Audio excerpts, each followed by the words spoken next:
Party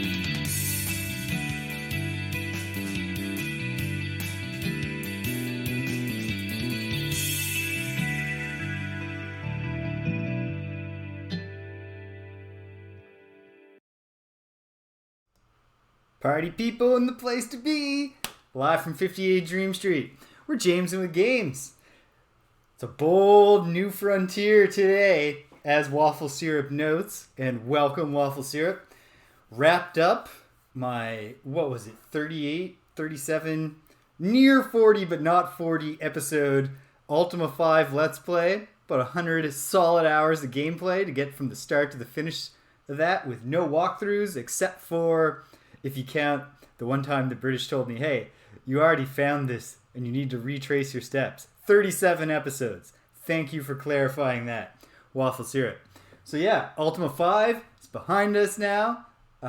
Although, quite frankly, I'm going to be thinking about that one for a long time because that was quite a game.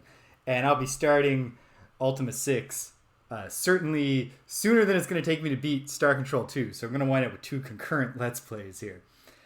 Now, I had ambitions to try to cook up an entirely new thing here, display. And I did not. And realistically, I don't know why I thought I could do that. I guess if I was willing to take today off. But I would rather be playing right now than testing my meager art skills. What I am going to try to do right now is get the chat up. All right, so this isn't great, but it's something. Displaying the chat on the screen.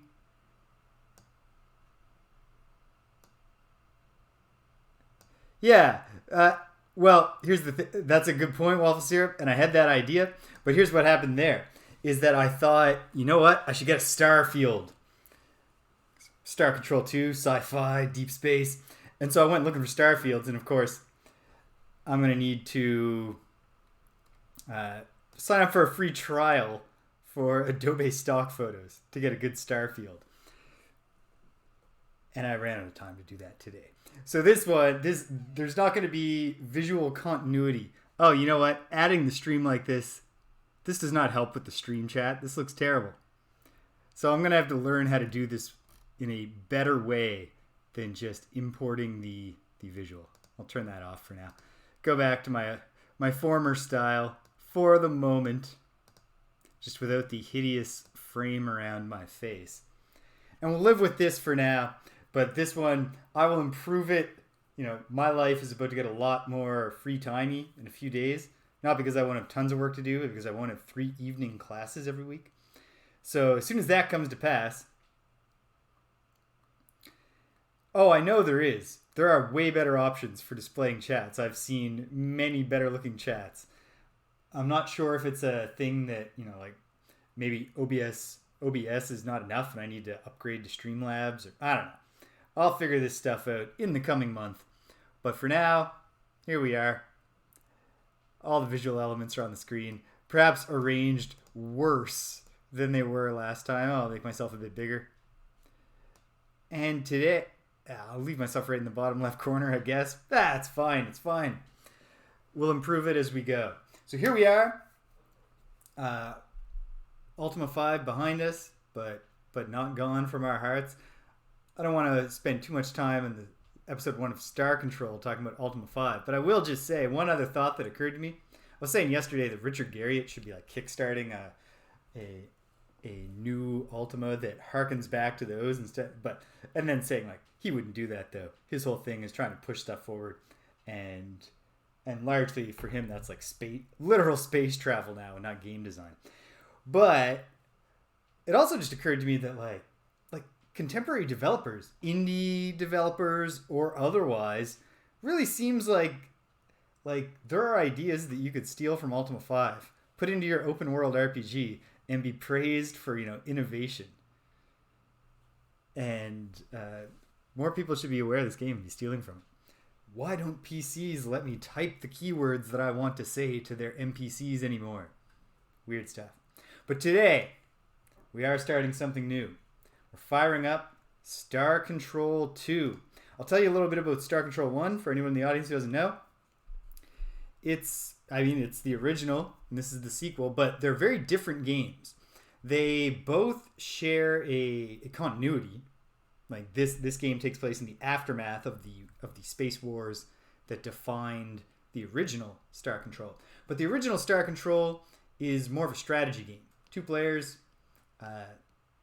sometimes one controlled by the computer. You can either just do space dogfights, or if you do the strategy mode, you're on a 3D star field. It's kind of trippy because obviously it's just pixels and they're just moving and they're adjusting the depth and stuff, and it's constantly rotating so that you can kind of picture how the stars combine, and you travel between the stars and try to like make your star bases and do whatever you need to do to win. And one player can play as the Galactic Federation, the good guys, and the other one plays as the Ur-Quan Hierarchy. And there's X number of scenarios you can do. There's no like story mode where you go from start to finish. Just a bunch of different little scenarios that you can either play against a friend or against the computer. Star Control 2 takes the same world and the same story and the same combat system, and marries it to, as we'll see, a much more ambitious gameplay style. It's sort of I've seen it called an adventure game a lot, and I think I might be going out on a limb a bit by saying, well, to me, this is an RPG, a retro RPG Let's Play.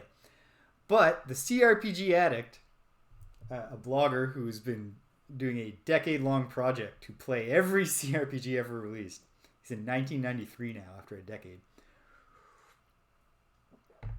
He did Star Control 2, and he's stricter than I am about genre definitions. And frankly, if we called it an adventure game, like, it has some things that adventure games have. It has some things that RPGs have. But it doesn't have like the core things like adventure game. There's no, random inventory puzzles or things like that. So it's slippery. But let's check it out. When we fire it up, we're almost immediately going to get a story, which I accidentally skipped the first time I played this to check it out, which left me very confused about what to do, since the opening cinematics tell you what your objective is at the very start. We'll actually watch it this time. I'll have to mess around a bit to get the volume right. Firing it up. The old DOS box. Here we are.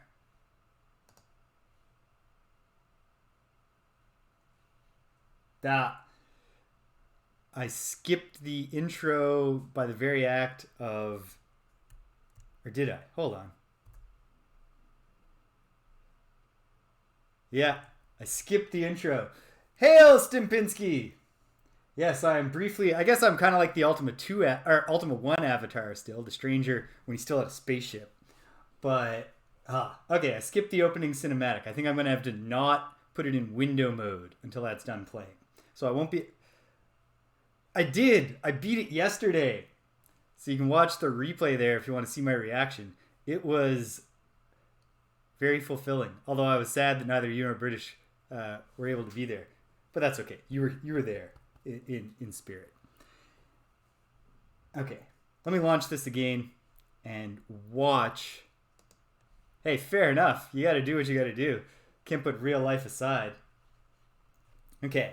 I cannot see the chat while this plays because anything I do to get control of my screens right now will skip the cinematic. Star Control 2. I'll narrate for you. The Ur-Quan Masters. Right there, you get the idea that the Ur-Quan Wars did not go well for the Galactic Federation.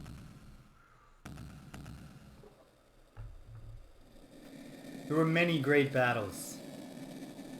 Earth and her partners in the Alliance of Free Stars against the evil Ur-Quan and its hierarchy of battle thralls.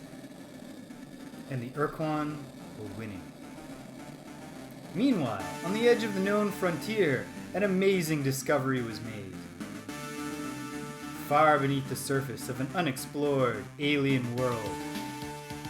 The music in this game is incredible, by the way. A huge underground city filled with the technological wonders of an advanced alien race, the Precursors, who vanished 1,000 centuries ago. But then the main Ur-Quan fleet broke through the Alliance's defensive line. isolating the planet, stranding the scientists 100 light years away from Earth. They waited, hopeful for a rescue vessel, which never came.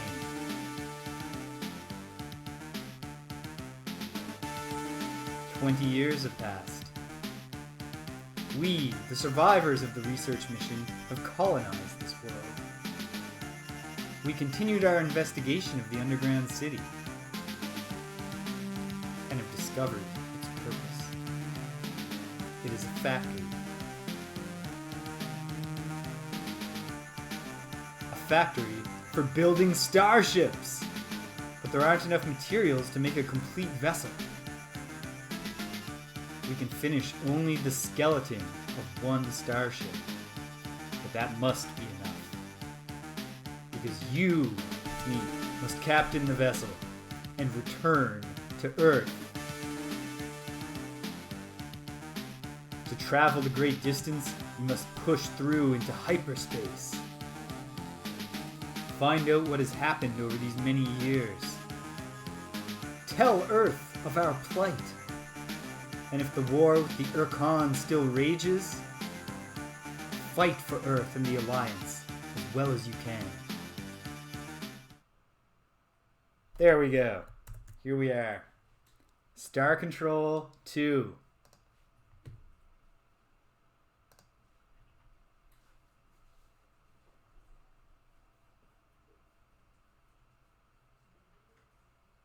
All right. Back to the, now that I can see the chat again, Stimpinski. Yes, Ultima 6 is close on the agenda. I'm not going to get all the way through Star Control. I'm going to wind up with 2 concurrent Let's Plays because I've already read half the compendium for Ultima 6. It was really tough to resist the urge to, oh, you know what, I should put myself, I'll minimize myself below the screen like that. It was really, really tough to stop myself from just launching into Ultima 6 today, but I thought, no. People in real life had to wait years for this next one. I should give myself a little breath so that I have something, you know, the Avatar himself is going to wait a while before he gets called back to Britannia. So, yeah. So Ultima 6 is on the horizon because I am a big fan of this game and this series, and I'm not done with it. Okay, I'll minimize the screen just a little bit. There we go. So here we are, starting up a new game. Yeah, that little break will be good.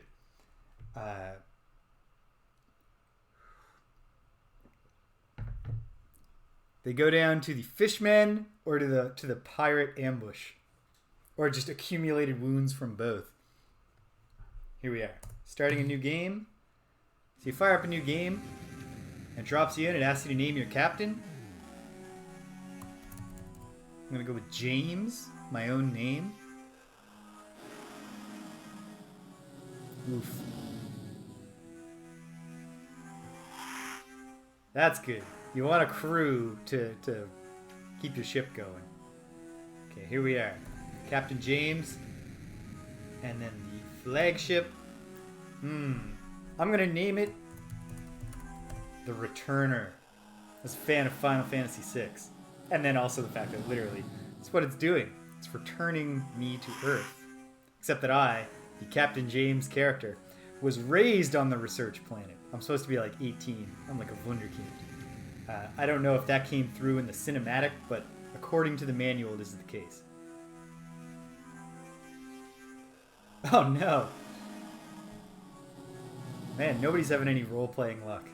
Well, I guess technically, like, it is lucky when crazy things happen, but in the literal sense of what's going on to the characters. Nice. I love fog. My ranger Tabaxi, based on this little one, who I played the most recent time I played D&D, used fog cloud as one of her main spells.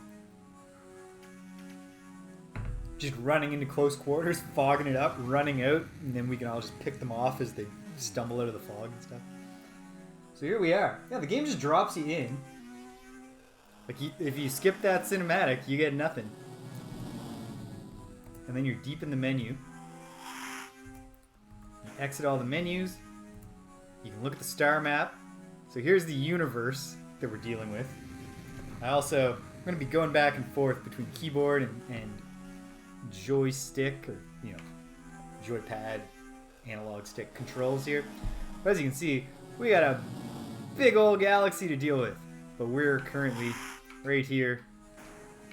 You know, I guess southwest is not the right word for it, but what else are we going to say? We're down here next to Sol. That's the sun.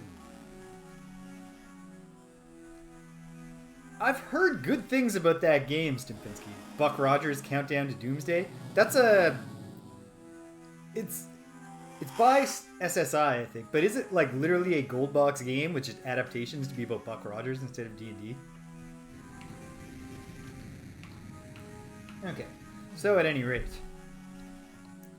we don't need the star map right now. Gotta figure out what my cancel button is. There we go. And then... Uh-oh.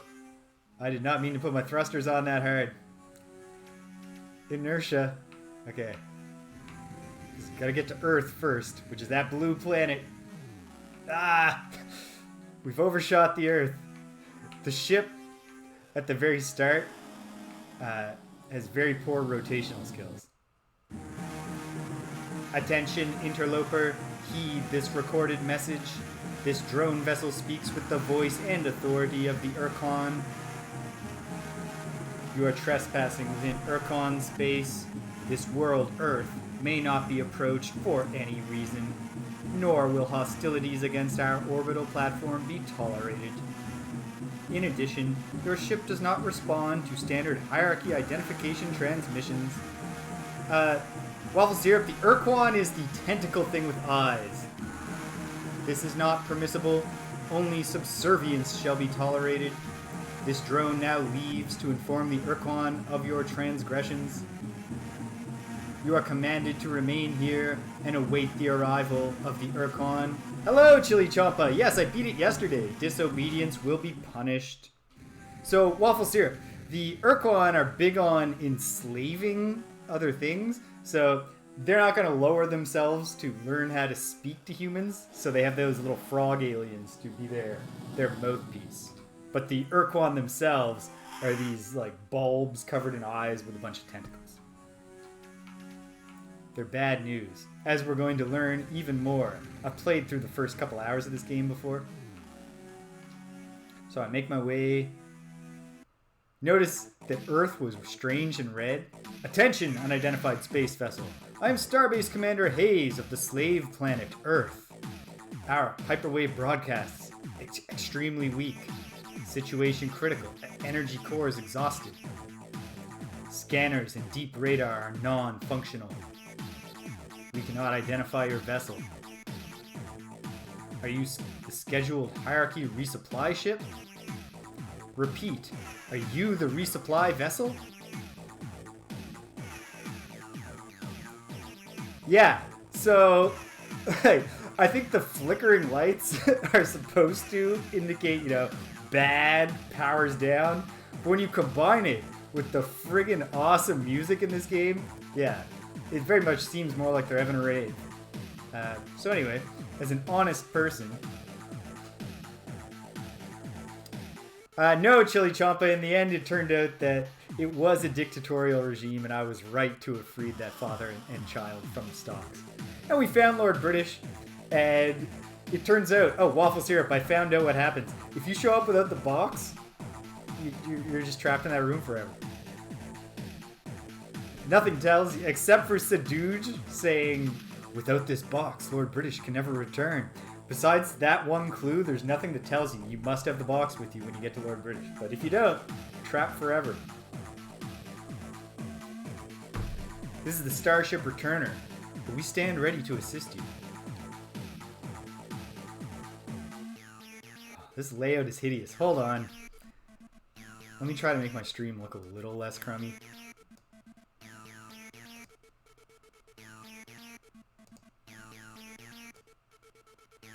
We have no space vessels of our own. And the shield prevents us from contacting Earth. so we are totally dependent on the Ur-Quan supply vessels for everything we need up here. We know there is a hierarchy base on the surface of the moon, but we can't contact them. The Ur-Quan were supposed to resupply this base at regular 5-year intervals, but we haven't received anything in almost 8 years. What we don't recycle, we can usually synthesize, but to do so, we need replacement radioactives for our generator's energy cores. If you could bring us some radioactive elements, we can fabricate the cores ourselves. Are you willing to help us? We will leave now. Actually, hold on. I should roleplay. Where can we find these radioactive elements, sir? The fastest way to get radioactives in this system would be to land on Mercury and scour the surface for deposits of radioactive elements. But be careful. Mercury is a pretty inhospitable place. I remember that from science class in elementary school. We will leave now to find the elements you require. Thanks! I'll make sure to mention this the next time I talk with our masters. Yeah. I'm sure they will reward you. You know, man, if you wanted to just not mention any of this to the Ur-Quan masters, that'd be great. So we have our first mission, which is pretty simple. We're gonna make our way to Mercury, and we're gonna mine or retrieve whatever it is. We're gonna send down a probe, bring back some radioactives. So, fortunately, thanks again, elementary school science class. I know which one Mercury is. And here we go. So when you approach a planet normally, this is what happens. I don't think you can fly into the sun, Waffle Syrup, but perhaps once we've saved, we can give that a shot and see what happens. So when you arrive at a planet, you get this cool screen. Planet looks cool. You get a little kind of look at the surface of the planet too. And then, well, there's not actually that much. Like star map just shows you the star map. Game is just for options. Navigate is to leave. So manifest and scan are our two big options here. I can look at the ship manifest to see my cargo. And this will also, even though I don't yet know about the economy in the world of the game, this breaks down the economy for me. I'm going to make myself a little bigger. Ultimately, the thing that I'm covering is not that important. We'll see if other screens I'm covering important data. So you can see that radioactives are the second most valuable kind of thing. Because they all... We'll get there, but it's a pretty simple economy. Turn down the game volume? Absolutely.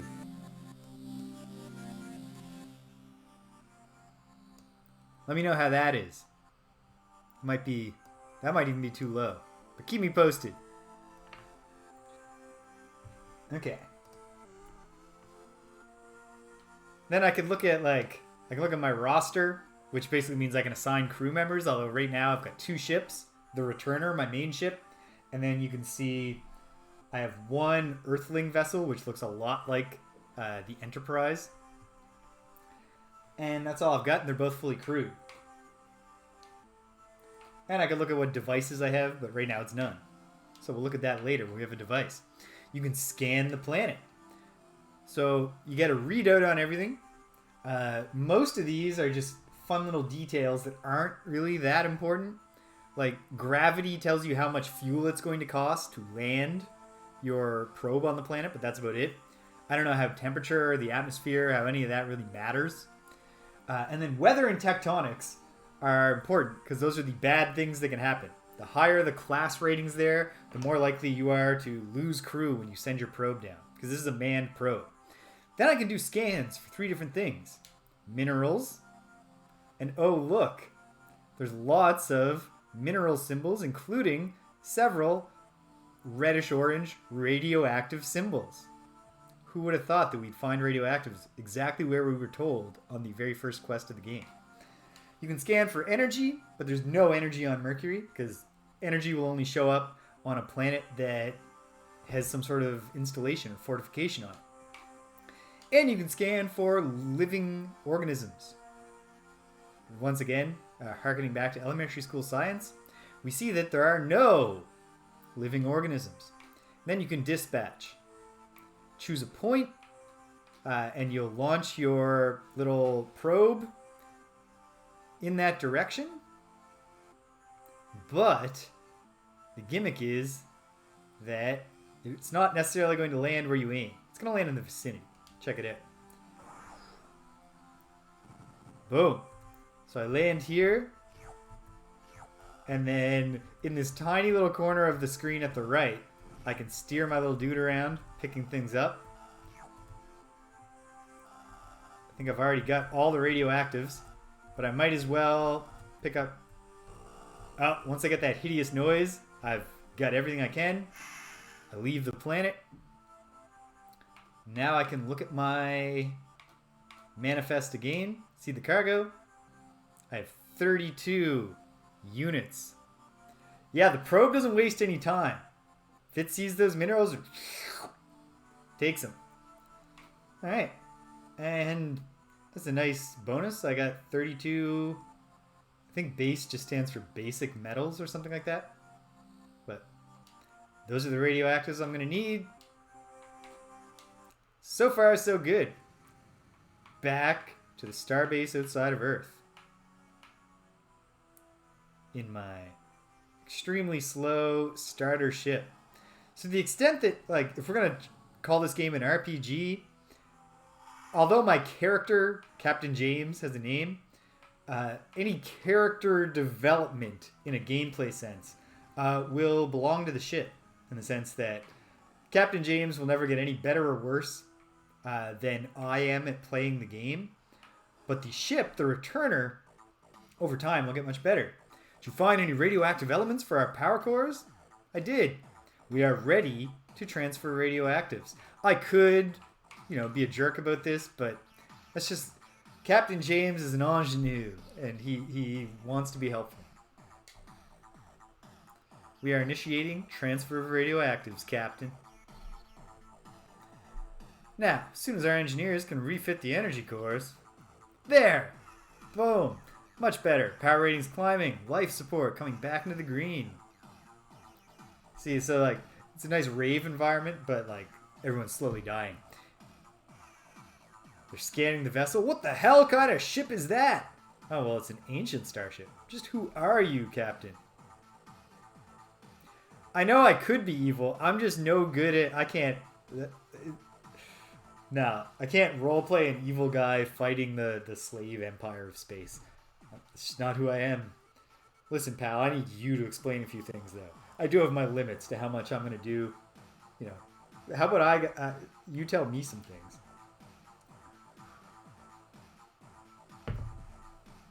Okay. To begin with, what's the purpose of your starbase? Slave law requires them to maintain an orbital space platform to assist hierarchy vessels which are in need of repairs or fuel. So as you can gather, the Ur-Quan Wars ended in a defeat of the good guys while I was trapped on that planet. The shield around Earth has the planet completely cut off. This is repeated dialogue. I'm going to need some information. Tell me the things you've already told me, but with slightly more detail. So the Ur-Quan can get through the red shield around Earth. People can't. What is that strange red glow around Earth? Now this is bleak. When the Ur-Quan win, when they defeat an enemy, when you surrender to the Ur-Quan, you can join their army and be their slave soldiers, or you can be fallow. They'll imprison you forever on a single world. By the way, the Remembrances of Earth's Past trilogy by Cixin Liu, superb science fiction. Herbal Crusader! Welcome to the stream. I'm picking up Star Control 2 here. Where are the Ur-Quan now? Well, soon after we accepted the oath of fealty, they departed, leaving behind a battle group of Spathi and Ilrith spaceships based on the moon. So there's a lot of wacky alien races in this game, and some that are terrifying. The Ilrath are actually pretty scary. Some of them are pretty silly.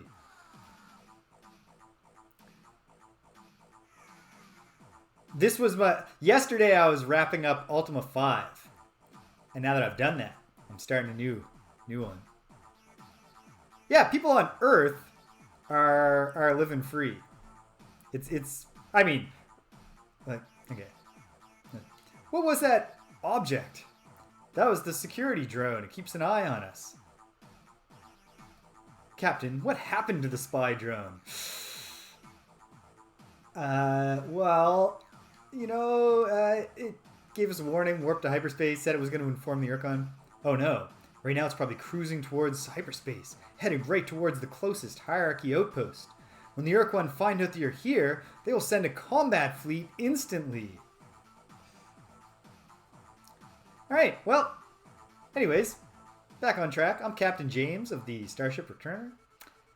Survivors of the Star Control Science Research Team to the Vela star system. Science mission, eh? Captain, I served as a Star Control officer during the war aboard several cruisers on the Corward Front.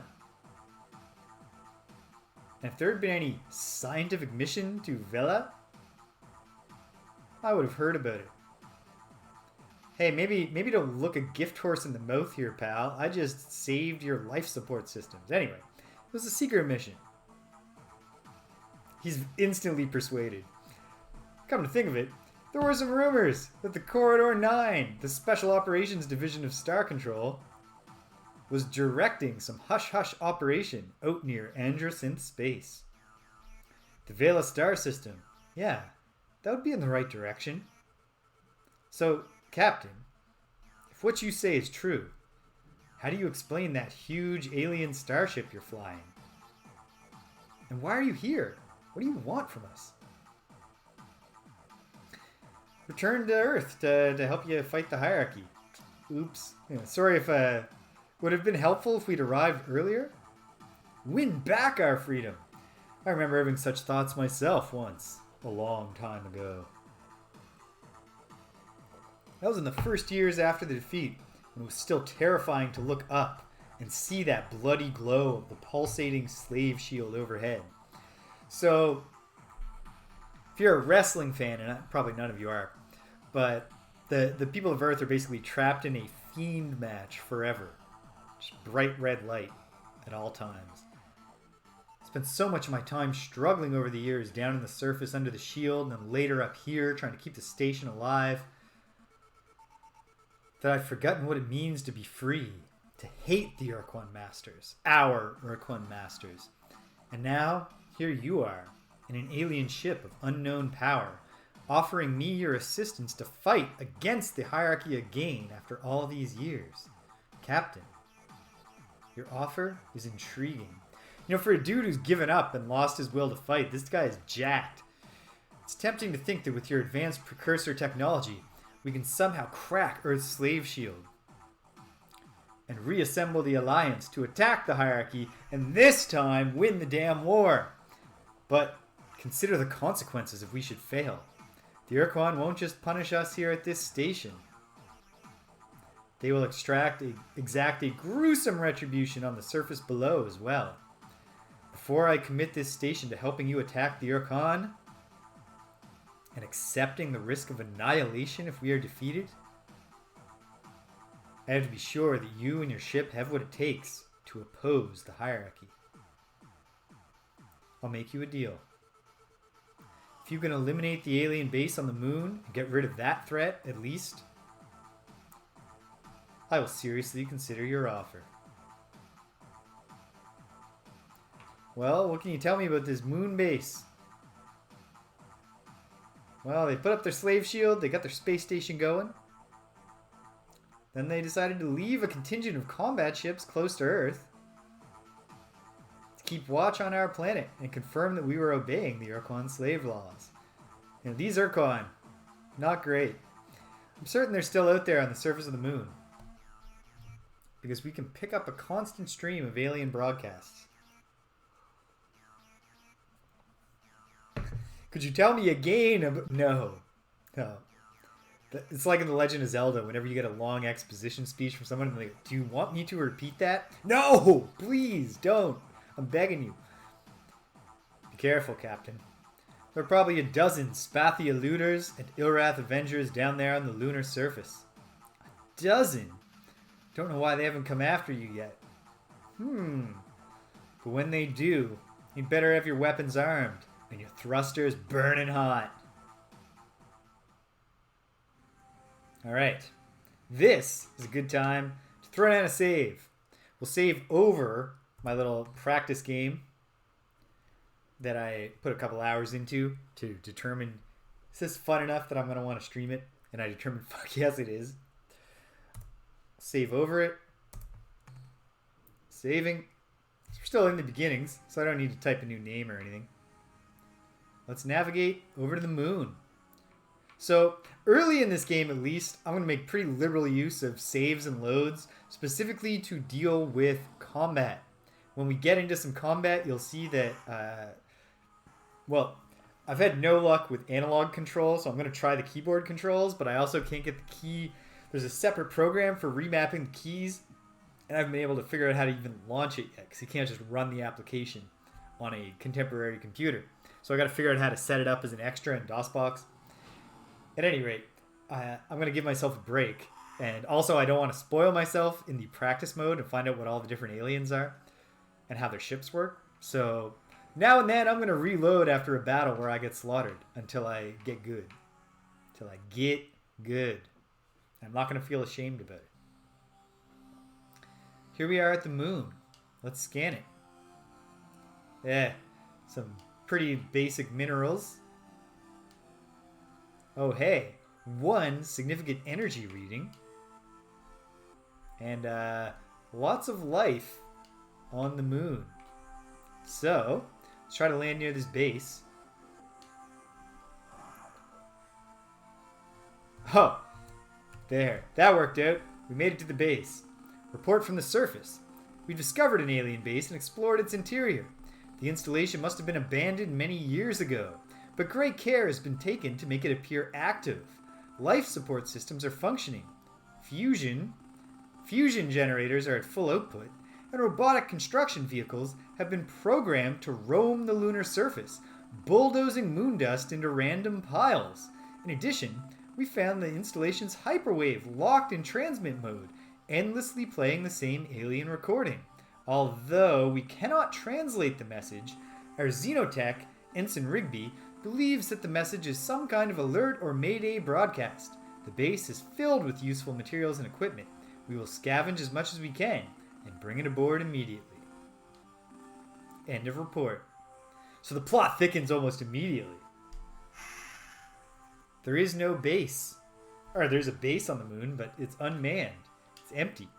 Let's go tell the let's go tell the commander. Got to remember which side of my ship is the front. It's the green dot. With inertia and how slow your ship rotates, it's a horrible disaster if you start moving in the wrong direction. Have you dealt with the base yet? Yeah, so I could lie and try to make myself sound like a hero, but nah. I'm gonna be honest, because we need. I've been rewatching Attack on Titan. It's really underscoring to me how much clear information control is so essential to a war effort. So if we're going to be allies here, we got to be honest with each other. I'll be darned! That's his reaction to find out they've been tricked into acting like slaves. All those years, we never even guessed. Listen closely, Captain. Long-range sensors show a ship closing on this station fast. Our computer identifies it as Ilrath, Avenger class. I think you've got a fight on your hands, Captain. Your best bet is to wait until it's a point range. I think he's supposed to be it's jamming. Alright, sick. Oh no! Alright, here we go. By the fetid breath of the dark twin Kazan, a human in an alien starship, how fascinating. When I intercepted that Ur-Quan drone and learned that an unidentified starship had approached Earth, I never expected to find such a remarkable vehicle in the hands of a human. Humans are prey animals, weak and helpless, but here is a human in an armed starship, and therefore in direct violation of the oath of fealty. I am sure our masters, the Ur-Quan, will punish the Earth most severely for this treachery. When I present them with the twisted wreckage of your ship and your many charred corpses. Alright. Alright. Surrender, or you'll be annihilated. Fool. As alien as your ship may be, our sensors reveal how few weapons you have on board. Though this vessel is undercrewed and our cloak of darkness is non-functional, we still have more than enough power to kill you all. So here we are, going into battle. So right off the bat, it's letting us know it has nerfed this first fight. And that I should be aware that later Ilrath vessels will actually have a full crew and the ability to cloak themselves. And yes, Waffle Syrup, you're right. It was very generous of him to tell me all his weaknesses. It's the overconfident villain thing. He thinks that a Who-Man can't do anything to him. But I'm not even going to use my fancy alien spaceship, because right now it sucks so bad I would get killed like instantly. I'm going to use the Earthling vessel. Alright. Let's see what I can do with the crummy ass controls here. Oh. Thank goodness. They used a terrible strategy and that was effortless. These battles get a lot harder pretty quickly. What a beautiful sight, Captain. I haven't seen an Avenger blown away like that since the battle in Draco. I guess you've shown that you can handle yourself in a battle, Captain. I mean, sure, if the enemy comes in under-equipped, lets me know it's under-equipped, and then slowly moves towards me in a straight line while I kill it. If that's enough for you, great. He's on board.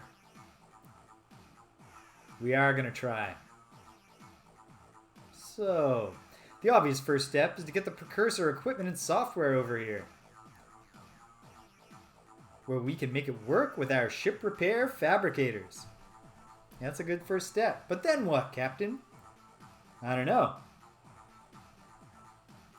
I think the answer I want here is we will slowly build our strength, unify an allied starfleet, and bring the Ur-Quan to their knee equivalents. They'll be scrabbling around on their tentacles on the ground. A sensible plan, Captain. Let's get to work.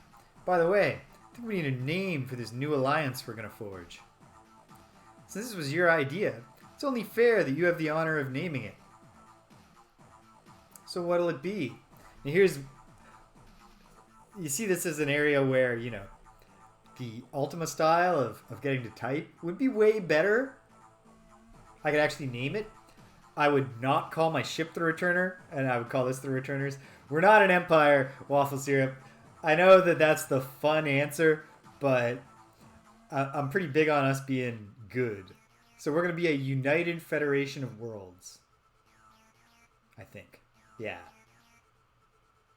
I want us to be the Galactic Returners, but that's just not an option. It's got a familiar ring to it. Nonetheless, we will make it so. We will make it so. Ha! United Federation of Worlds. Star Trek, folks. Google it. Alright. 2 weeks of work. Get on down to it. Dropped a pencil on the ground. Don't know how much I'm going to need a pencil, but... Okay. Boom. We're all set up. Begun minor repairs, packing up some micrometeorite holes. Very good. We don't have an emergency warp escape unit. Oh no. So our engineers rigged some up for you and each of your escorts. Now you should be able to escape from a bad situation. Although as you're going to see, when I start getting into fights, I am... takes 5 fuel units each time we use it. I'm going to have to actually learn how to use the escape. I never discovered how. Alright. They can modify my ship, build additional combat ships, train new crew members. This is my home base now. I am eager to get to work, so I don't see how you could possibly think you're being brief.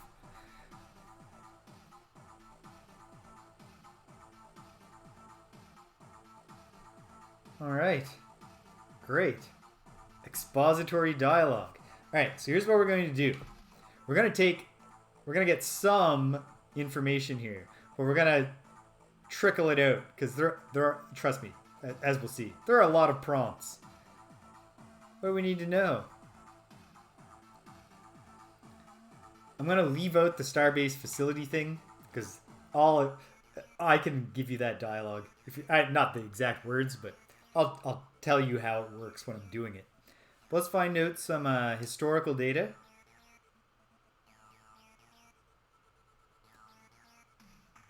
I would like to know about other starfaring races.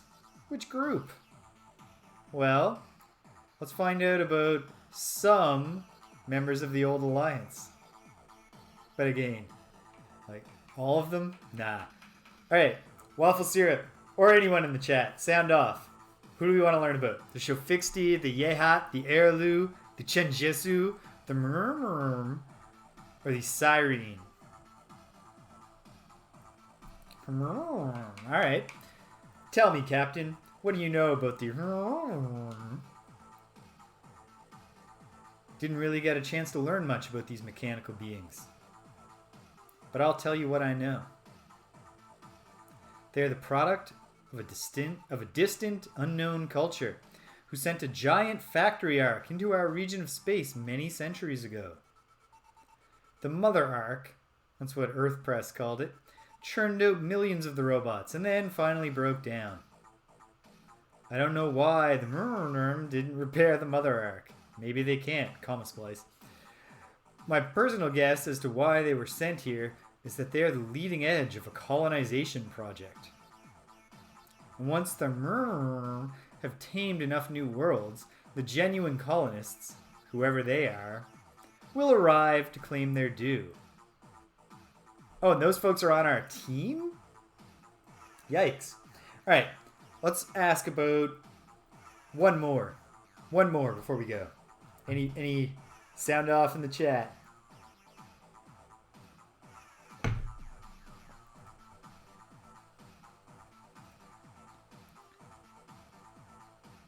The Yehat. The Yehat are a race of ancient warrior clans who have been traveling the stars for many centuries. The clans are highly competitive, sometimes even wage war on each other. But the clans are all loyal to the queen and her royal family, known as the Veepzeeps. The Veepzeeps have been in power for over 2,000 years, and it is said that during their rule, the Yehat have never lost a battle.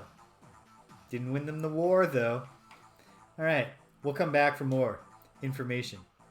Let's ask about a couple of the hierarchy aliens, and then we'll come back later. Trickle this out, because I'd like to actually do something. I'm going to ask about the Ilrath, since we've met them, and the Spathi, since they were the other ones that were supposed to be on the moon base, so there are immediate concerns. Still has nightmares about him. And they were, like, lots of the aliens have, you know, a pretty clear goofy side, but the violent spider aliens who worship twin gods of destruction and conduct bizarre sacrifice rituals are pretty straight scary.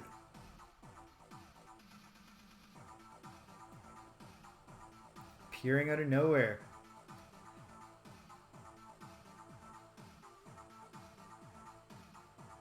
Alright, and what about these Spathi? Cowardly mobile clam armed with a howitzer. We've got a good idea what it's like to deal with a Spathi. Though they tend to avoid battles as much as their masters will allow. Once in a battle, Spathi Eluder is one tough cookie. Once heard a rumor, though I don't believe it myself, that a rogue band of courageous Spathi broke away from the main Starfleet, painted their ships black with bright red stripes, and formed the Black Spathi Squadron, dedicated to performing brave and hostile deeds. Like I said, I'd have to see it to believe it. So, I can confirm that the Spathi any aliens didn't get in the war? No formal contact with them. the Chenjesu applied, they had met at least 2 other starfaring species. One near the Ziklas constellation, and the other coreward from Procyon. That's information for my thing. For my little spreadsheet here. Except that I've already...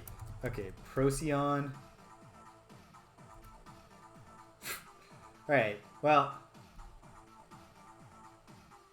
Oh, and Ziklas.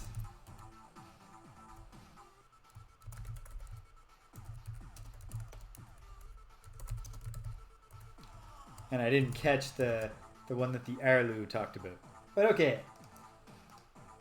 Now I've got 2 bits of information in my info sheet. The Procyon and Ziklas star systems might have strange new aliens. No, Captain. I don't need anything else about history. Right now. Commander. Draconis. Yep, you're right. Draconis and the Arlu met aliens here.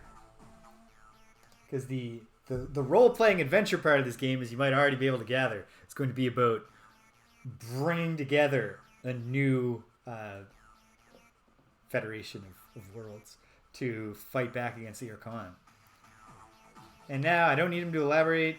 Now, you know what? Let's go through this one. Can you be more specific? Where can I find the most useful resources? Spend a month, several months, or even a year, that's game time, don't worry, gathering resources. You can find such minerals on almost any planet's surface, but the quality and density will vary depending on the type of planet you're on. Base metals are probably the most common minerals you'll find, but they aren't particularly valuable. You can find rarer, precious, and radioactive elements on metal-rich worlds such as Mercury. Fair. An old miner once told me you could tell the relative quality of a planet's minerals based on the planet's color as seen from space. To remember the color sequence from good to bad, the miner had a mnemonic that went something like VYOCGBPH.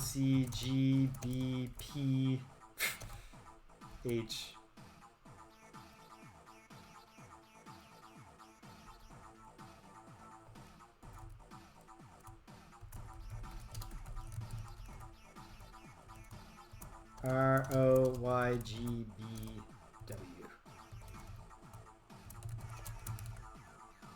Okay. Don't need you to tell me how to deal with aliens. What would you do right now, Captain? Commander, sorry. I'm the captain. Look at me. I am the captain now. You need to build up and balance the strength of your flagship. Specifically, I would add thrusters up to, say, 5 or 6.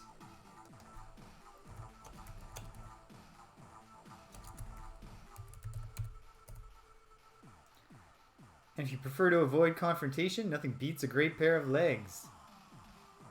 Turning jets. Weapons. Yeah.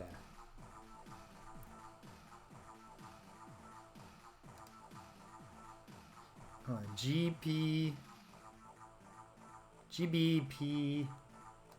I was up till there. And then R and W. Got it. Very good. Okay. So, now we have our initial objective. We gotta go get minerals somewhere. So here we go. Fine. Don't take that tone with me, sir. Goodbye, Commander. I will. Thank you for the well wishes. Try to avoid getting gruesomely killed. That's what I do every day of my life. Alright. We have some money. So, obviously, when I'm at the starbase now, we got a nice little state-of-the-art at the time. Little polygonal image there. So if I go to Outfit Starship, you can gather what that will let me do. I can purchase fuel or sell it, but I'm not going to do that. I can add modules.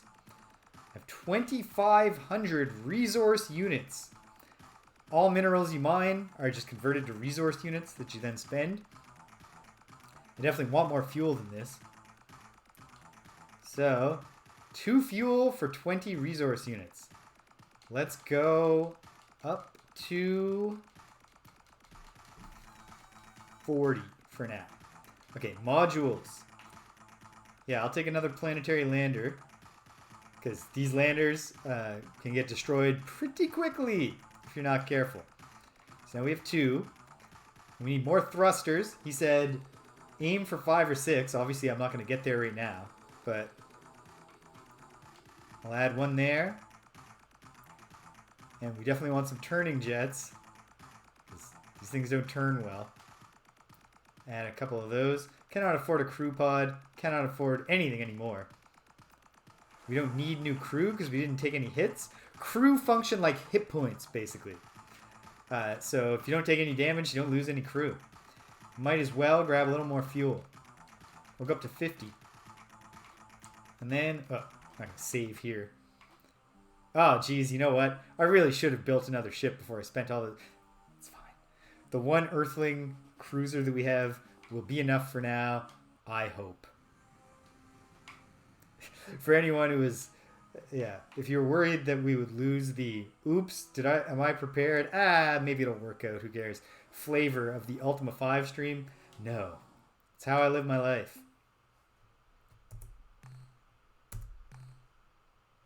Here we go. Alright, so we are going to head to the star map. Actually, here, I'll leave Earth's orbit manually. But fortunately, this game is kind in one way. While you can manually navigate through hyperspace to reach other star systems, you do not have to. Instead, you can go to the star map, and then, see right now, I'll turn myself off for a moment so you can see. Right now, we know which part of space is under Ilrath Dominion. So we're not going to head there just yet. Instead, we want to head to just one of these easy little stars. So, the hierarchy suggests that these red stars are either pretty hot or the exact opposite. I think it was ascending order when he said VYOC, etc. I hope so, because that's what we're going to try first. We're going to head to, keep it close to Earth, the Alpha Lyrae system. So I select that twice. Got to remember the controls here. There. And then there's another button for autopilot. And now the ship will fly itself there, which is timely, because I did just get a text message. Excuse me a moment.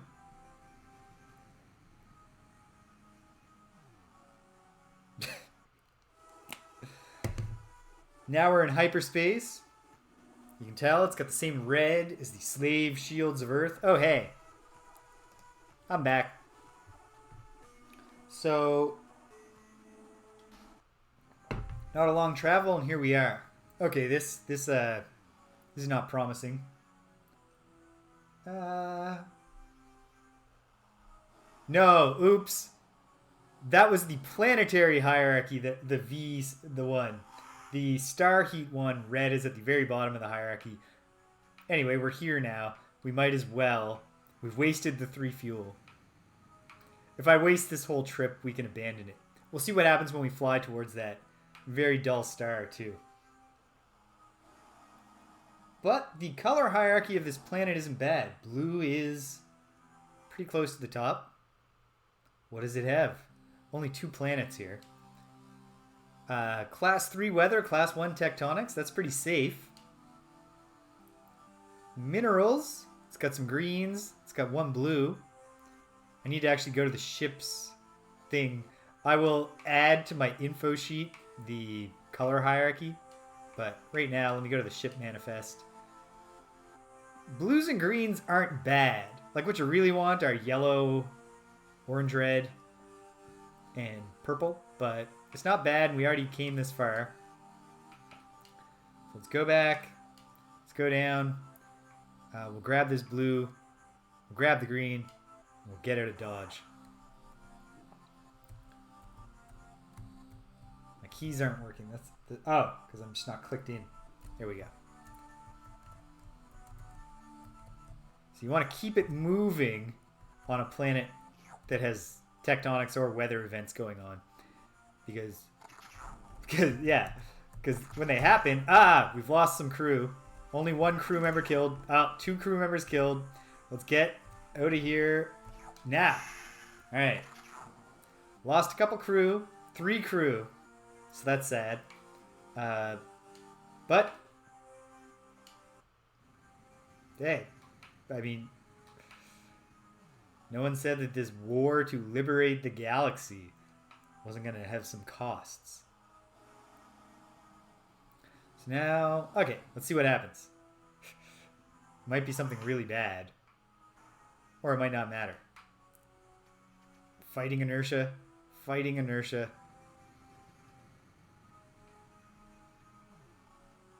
No, you just float over the sun.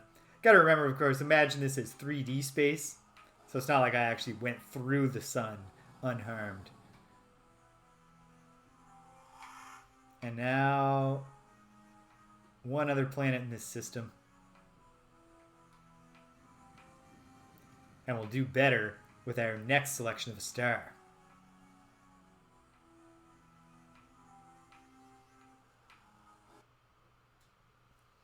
Interplanetary orbit. Give it a good scan. Class 3 tectonics, but no other real anything going on. Bunch of blue minerals. No energy. No signs of life. Let's get down there. Let's harvest some stuff. Land on the planet and get going. Xenon, radon, noble gases. If I remember my chemistry correctly, which I have no reason to believe that I do, but I think that's true, right? Anybody who's much more recently than me taking first year chemistry want to weigh in?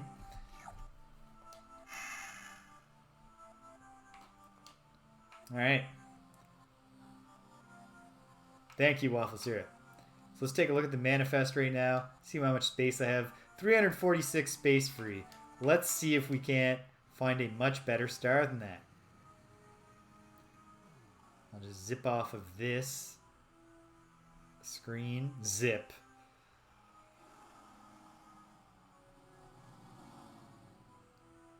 And then let's navigate.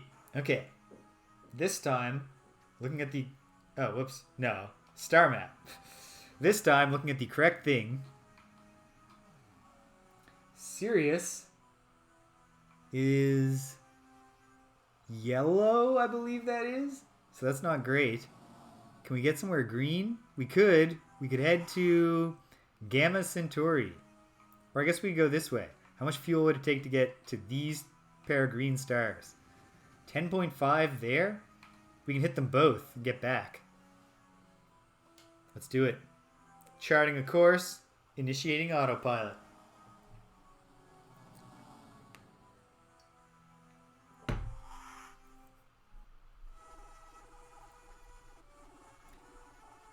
So it doesn't take long before things will start happening. Like in the sense that I'll still be harvesting minerals to upgrade my ship and stuff. But more things start to pop onto your radar pretty quickly. Like I didn't play this game for very long. And I met a bunch of aliens and received various notices. But I also was extremely inefficient in my star mining, not least because I did not copy down the star heat chart.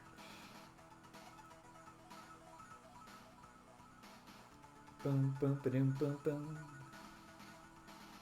Here we are. Only one friggin' planet. What a drag. Hopefully, maybe this planet will have like a bunch of moons.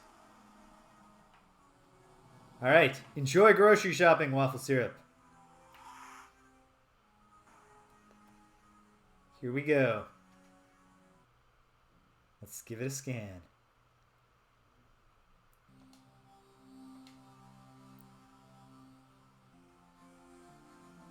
Not bad. I mean, we're here, so I might just as well collect some stuff while I'm in the neighborhood.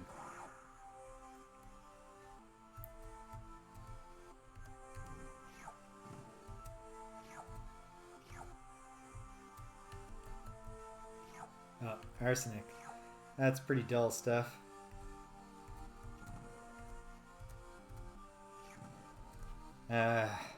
No, I'll cross the entire planet to get the one green that's left.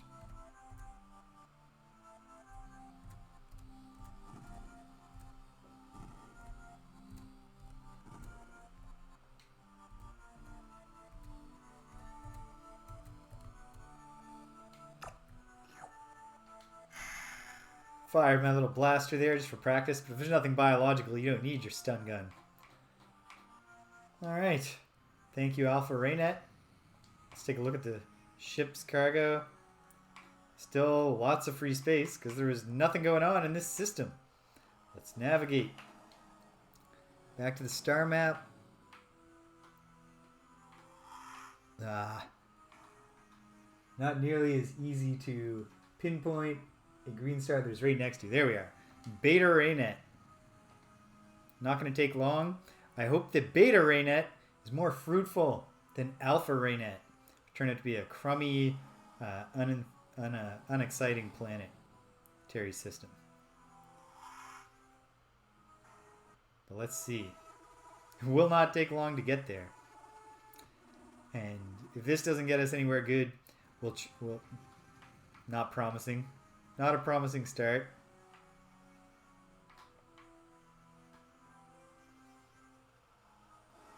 But let's check it out.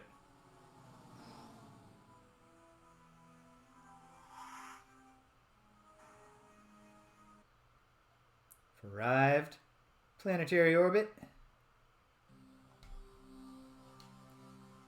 Really safe place, but everything here sucks.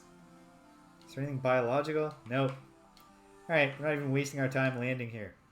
To the star map. Alright, I need a better star. I mean, here's a bright white star. Zeeman. Should I try it? Yeah, why not?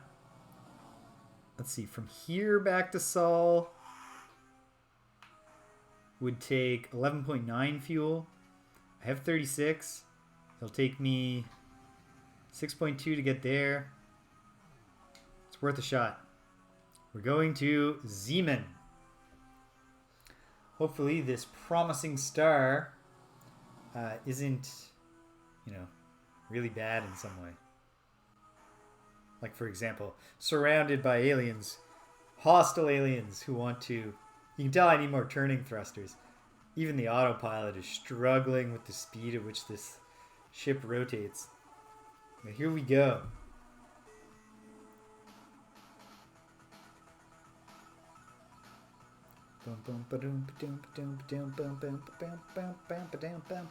Just wait till I start meeting different aliens. They all have their own, like, kick-ass electronic music. It is pretty great. Okay. This is promising, although, yeah, there's something here. Let's save the game.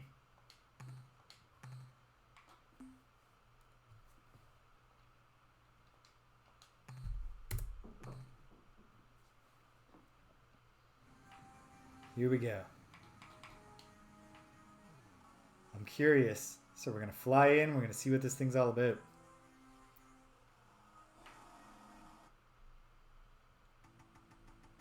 I am Trademaster Greenish in command of the Melnorme starship.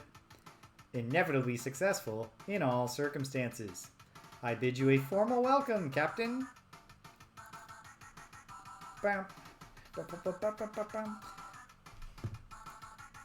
We've only recently arrived. They long to make contact with our species.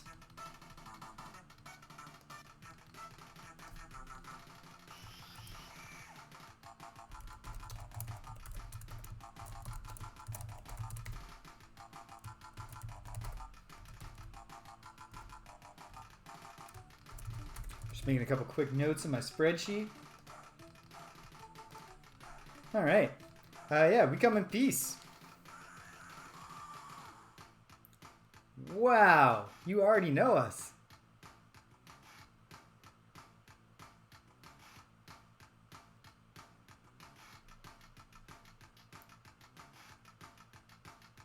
Aw. Thank you for believing in me, Mr. Melnorme. But how'd you know about us before you met us?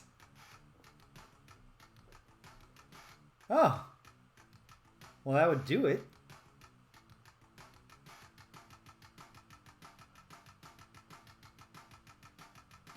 Yikes. I generally try to stay out of debt, so we'll let that slide.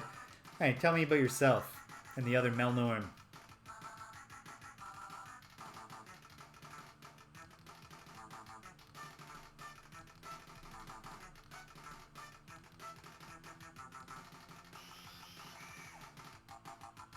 Fair enough, I guess.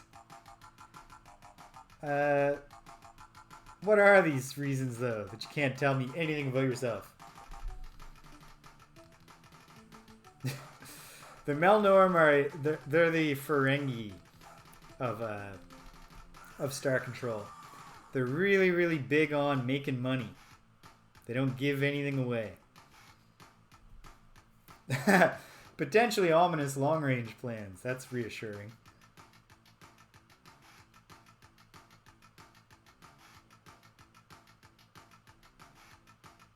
Credits, you say?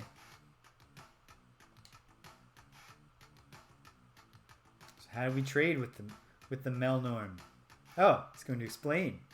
How does the system work, Mr. Representative Melnorme? Interested in purchasing specific items.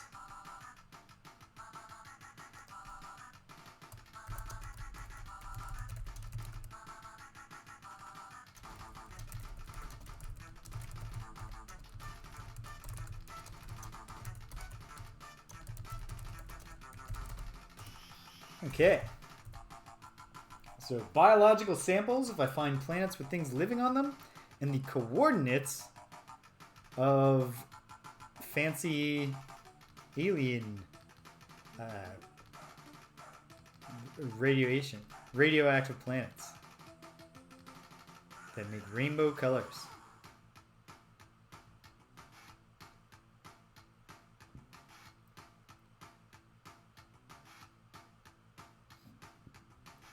Okay. So obviously I don't have anything that they want yet. So we can't trade yet. But there's a good question.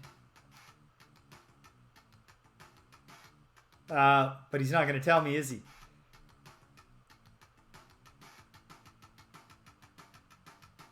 Great. Goodbye, Trade Master. Alright, so the Melnorme are in the Z-Men star. System, and I can trade with them. Okay. Now I shall make my way... Or do they leave the Z-Men system immediately? Because that wouldn't be great. No. Oh, can I get to the planet? Good. Wanted to avoid being stuck in the same conversation again. And let's go to this green planet. See what's going on here. Where's green in the hierarchy? Middling. But okay. It's an acid world. That sounds lovely. Lots of bright blues. No energy. Nothing living on the acid world, go figure. Class 3 in weather and tectonics. Let's vacuum some shit up. Oh lord. Well, that went disastrously. Let's leave. There's only class 3 in both, and yet well, we bought 2 for a reason. Let's get out of here. Let's throw down a cautionary save. In case we lose our other one very quickly too. I will think twice about descending to an acid world. I guess if anything, I should have anticipated that acid worlds would turn out to be inhospitable, regardless of how optimistic I might have felt from readings. Now let's do this. Let's head to these other planets, see if they have anything. Is every green planet just going to be an acid world?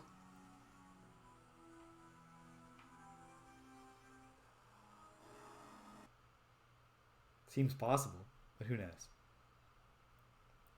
Bap, bap, bap. Nope. It's a quasi-degenerate world. Serious tectonics issues, but look at that. One fancy thing to pick up. So let's get it and get out of there quickly.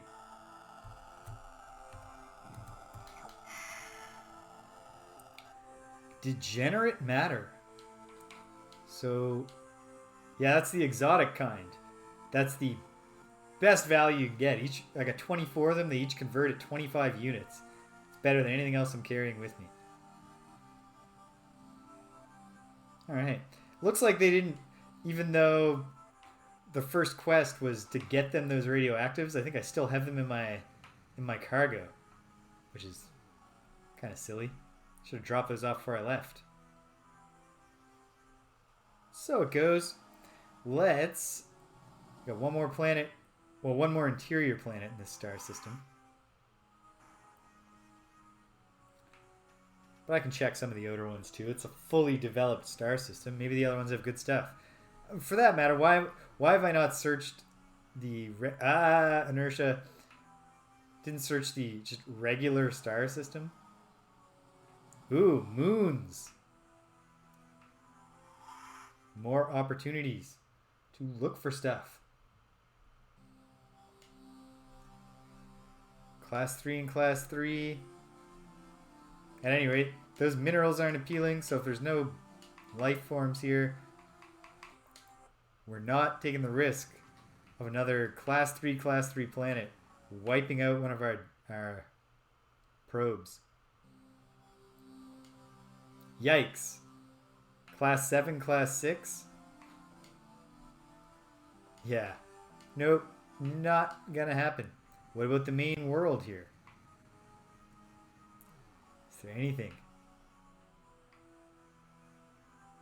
Oh, no. It's like its own little... Can't actually land on it. Alright. Thanks for nothing, Planet 1. Let's check some of the Outer Rim planets. Where are they? There's... Check the most outer planet, which is actually white, which puts it at the top of the color hierarchy. If, again, I can land on it. Purple's also pretty high.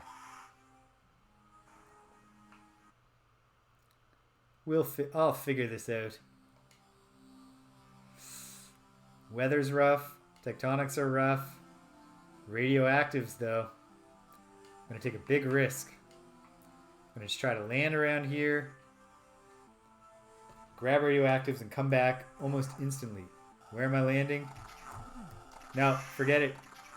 We lost 3 crew like instantly. Alright. Whoops. Okay. Go in to this one that's much less promising, sadly.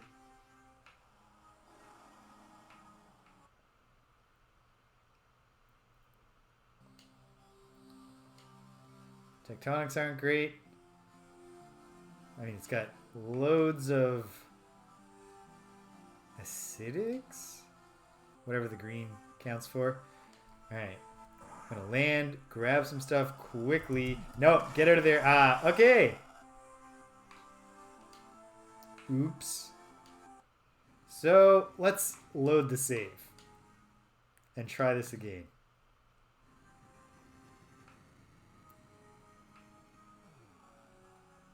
We still have one dispatch. How are we doing cargo-wise? Not even half full. Yeah. Alright. I just gotta remember that high tectonics means fire spewing everywhere and almost certain death. If you're foolish enough to land near anything. So, let's zip by this orange planet again. Whoops. Alright, fine. Forget it. We'll do the Outer Rim planets. Alright. Trying this area again, but accepting that these aren't going to work for me. Okay, can I? Yes, okay. I can approach these large planets. This doesn't look... Ah, it's a gas giant. Can't land on a gas giant. Now that I know I can land on these things, let's see. What else is in this region? Man, it's really... By next weekend, I will make this stream overlay look much, much better than it currently does. I just really wanted to start playing Star Control. So we're diving in. Okay, this time let's actually check the yellow planet. Now that I know that hitting the exact center should get me into the orbit. It's a gas giant. Of course it is. Okay. Huh. Missed the moon.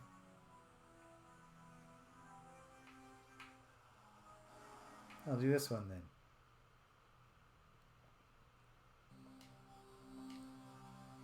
Right. Sucks. Was it this orange one? I know on one moon or something I found...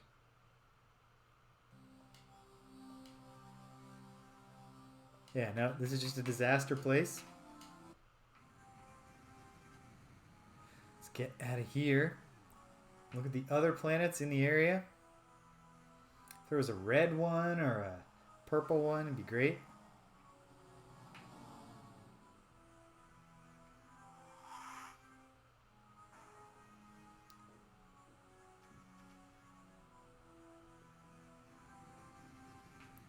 Blue's not bad either. Just got to avoid... There we go.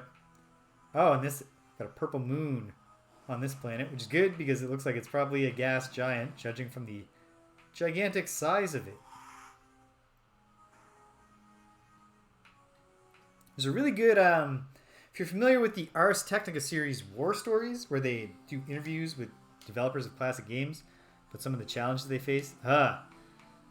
Not bad resources here, but extremely dangerous.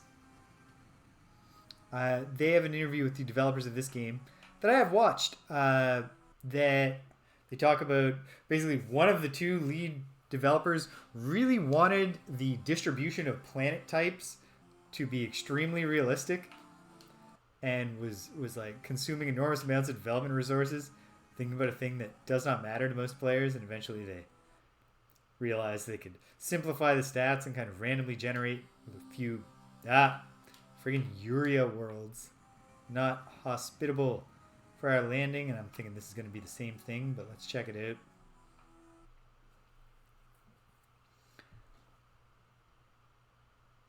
No? It's a treasure world. Treasure worlds are good.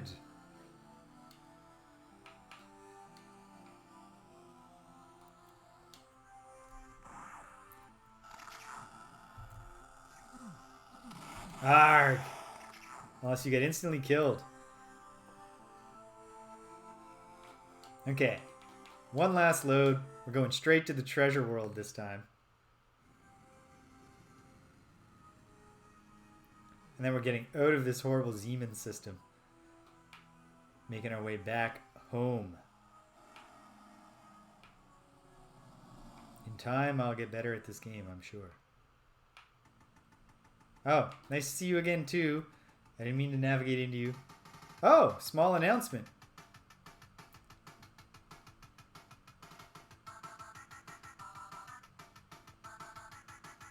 Yes, many interesting artifacts. Tell me about them.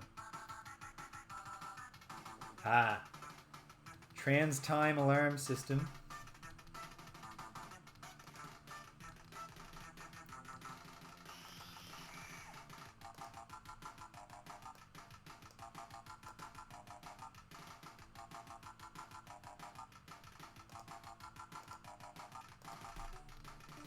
So I did encounter this before, so I know it's coming.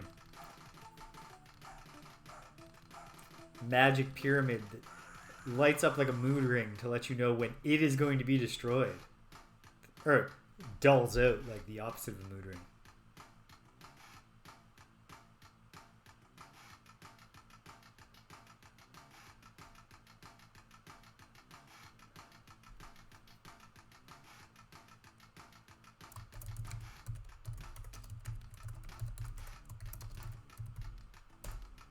So I've got 4 in-game years to conduct some business with this particular Melnorme outpost. Because in 2159, something bad's going to happen. Present balance is 0 credits, and we can't fix that today. So, goodbye, Trade Master. Pleasure's all yours. No, you're alright, Trade Master. I'm just messing with you. Okay.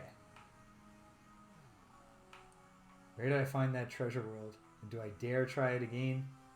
It was around this blue gas giant, right? Yeah. It's this one. So I'll fly up.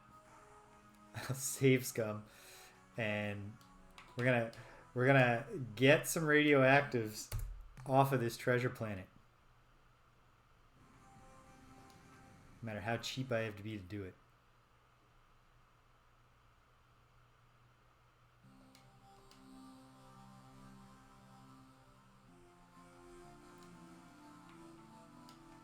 Okay.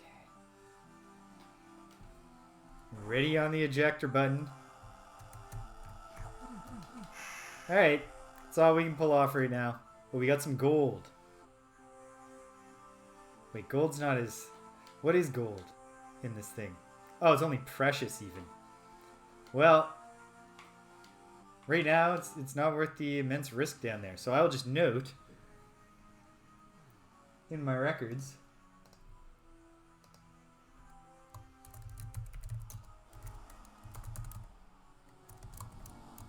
that I have an inner moon of planet 4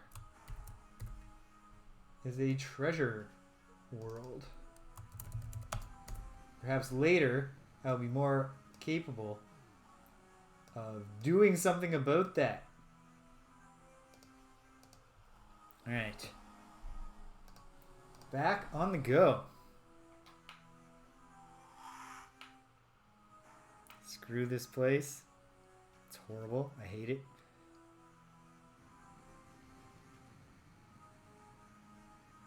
Oh, you know what? Check the outer planets. One more outer planet on my way out of the Zeeman system.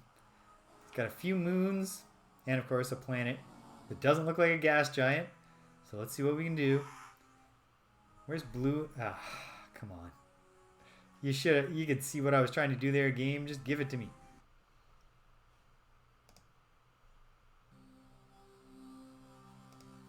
So this is not a super promising planet, I don't think.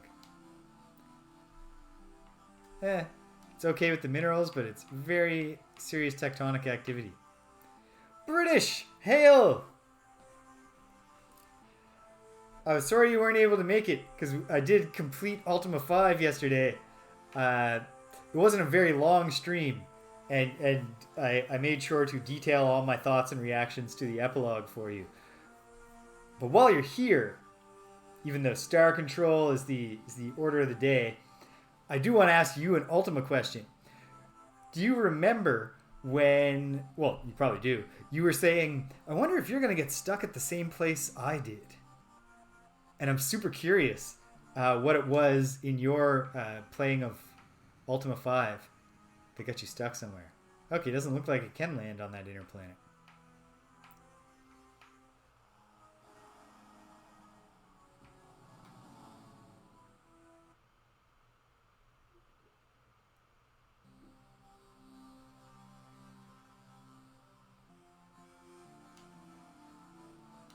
Alkali world. What? I don't think white.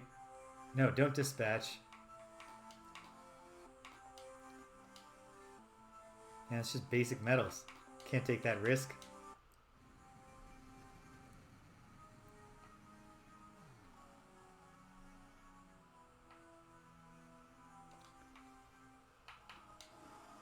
Alright, gotta get out of here. Ah, yeah. That moment for me when you get into Lord British's like prison and he's immediately like, "You got my box?" It's like, "Are you serious?" That's where the box comes into play. It's just it's the first thing he wants to know. Just, you got the box? After all that time I spent walking around asking people at the box, thinking one of them was going to help me open it. Like, Lord British knew the secret method the whole time.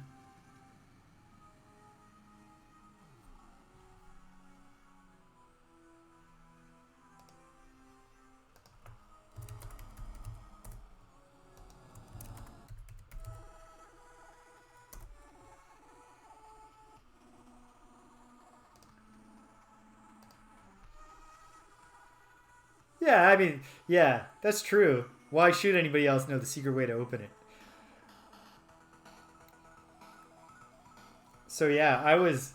It was funny because that last little leg of the dungeon too, where you're kind of like jumping up and down between the seventh and eighth floors, and it's all kind of like the layouts are very samey, and you're kind of like struggling to get your way to another place that you haven't seen yet, and then you drop down another pit, and you're like, oh, let's see what this room is, and there's the mirror with Lord British stuck behind it.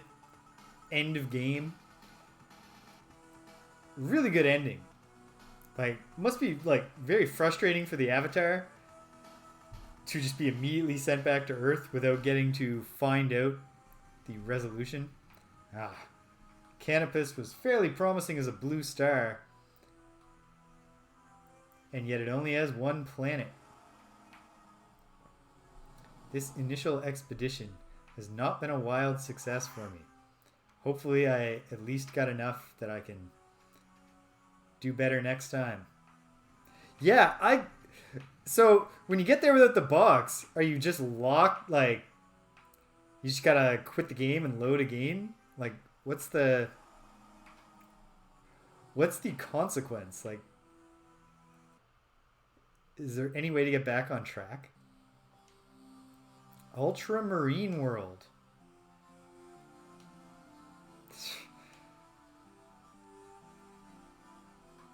Yeah, the guidance this game gives you to find resource-rich planets, just not very helpful.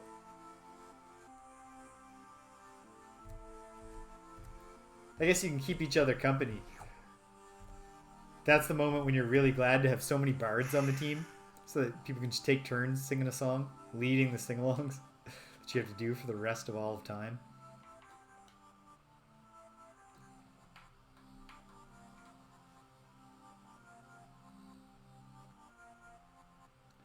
Alright, let's check out Sirius. The closest star to Sol, the sun.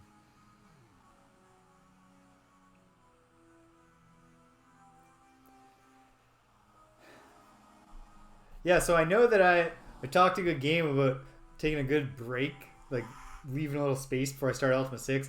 I've already read half the compendium, and I'm already getting excited. Oh, the controls in Star Control are like... Part of it is that like this gamepad that I have is not optimal, and I haven't figured out how to launch the keyboard remapper program because the base keyboard controls aren't great either. So like it's such a neat game, and like in theory, like I love asteroids, so I should be able to get something out of the battle system here, but it never quite. I cannot find a star system that's gonna like give me a good number of planets, but maybe this one planet. Come on, be a treasure world. Just let something go right for Captain James here.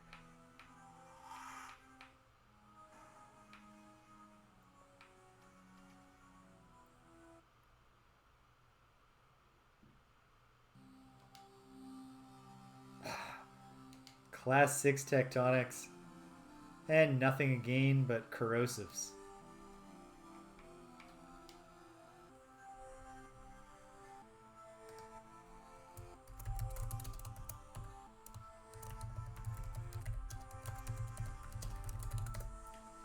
Alright. Noting to myself that... Oh, this is... Oops. Trying to keep a record here of which stars I've gone to and how much they all sucked. Alright, back to the star map. I mean, I gotta go back to Sol soon. So we're almost out of fuel. Could I make it up here to Beta Wolf? 3.8. All right.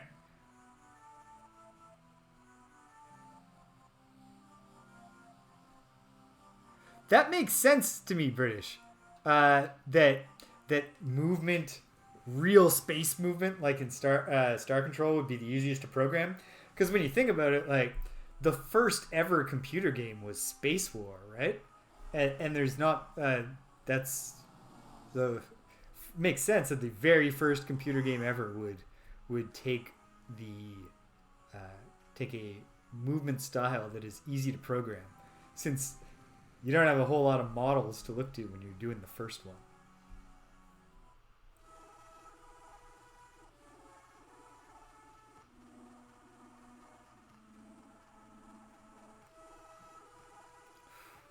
I set it with 50 fuel, thinking I was gonna get off on a good foot and come back with a nice big haul, and just nothing. Okay, one planet here. Come on, green planet. Don't let me down here. It's gonna let me down, of course. Well, we're drifting in. Well, okay. Here we are. Beta Wolf, Planet 1. I should have started by strip mining the regular solar system where I live my own life.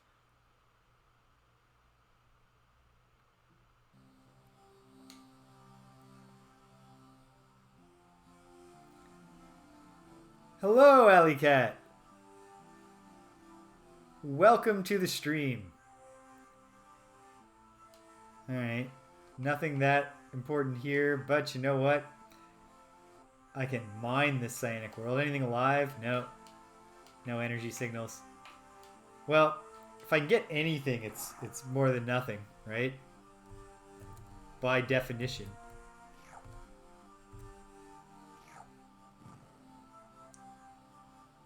And if it's reasonably safe. What more could you... Ah, I say reasonably safe and then 2 crew members get killed. There goes a third. Alright. Filled it up. Got out of there. But how was that? How did that work out for me? Oh yeah, those are common. Useless. Oh well. I mean, it's more than literally nothing.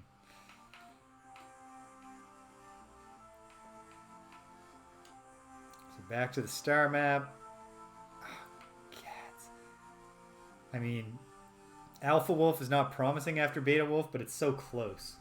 Let me just note that Beta Wolf sucked.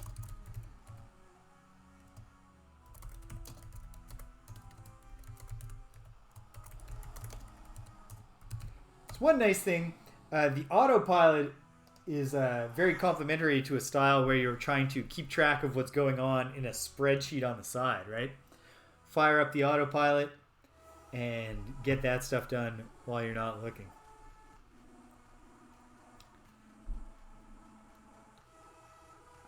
But yeah, I can't imagine I'm going to make it to 2022. Oh, okay. Here's a real kind of place. Let's look around. I can't imagine. I can't see myself making it all the way to 2022 without starting Ultima 6. So it's definitely going to be concurrent Let's Plays.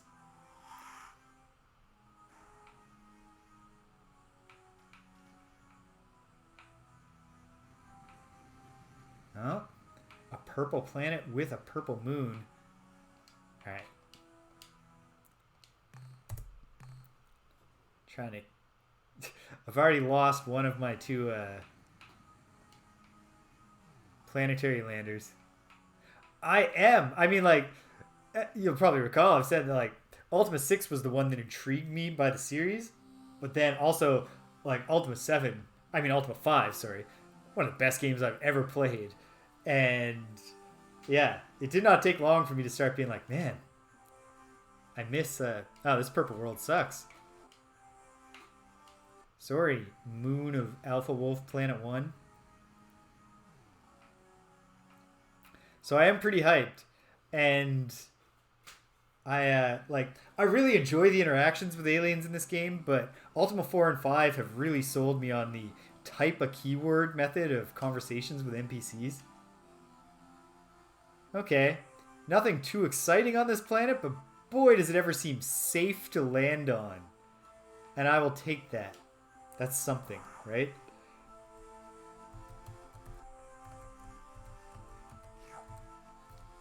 Oh yeah, well, noble gases, it's not bad.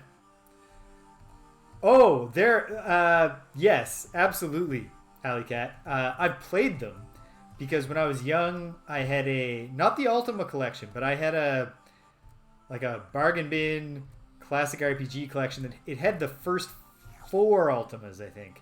And I never got very far with any of them because my brain could not handle an open world at that time. Just, even like I'd played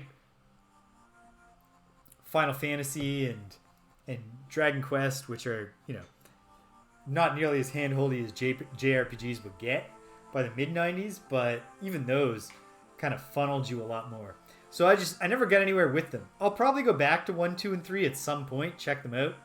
But when I finally here as an adult decided to go back and really get into these games, and I still got some free space, I'll keep searching. 4 was the one that jumped out at me, just because, the virtues and all that stuff. No, it's true. Like, Richard Garriott, obviously extraordinarily influential. But, okay, I can't actually, this purple planet I can't do anything with, doesn't seem like. Let me try one more time. Give it one more pass. But then, okay, yes I can. Just got to hit that exact center, and it's a gas giant. Doesn't matter. We're out of here.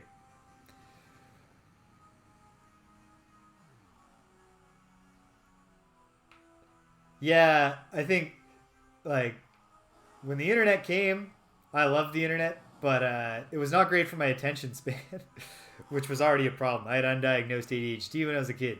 Now I have diagnosed ADHD. It's much easier to deal with. So, yeah, I wanted to be into the Ultima games because my buddy had Ultima 6 on his computer and it just seemed so cool.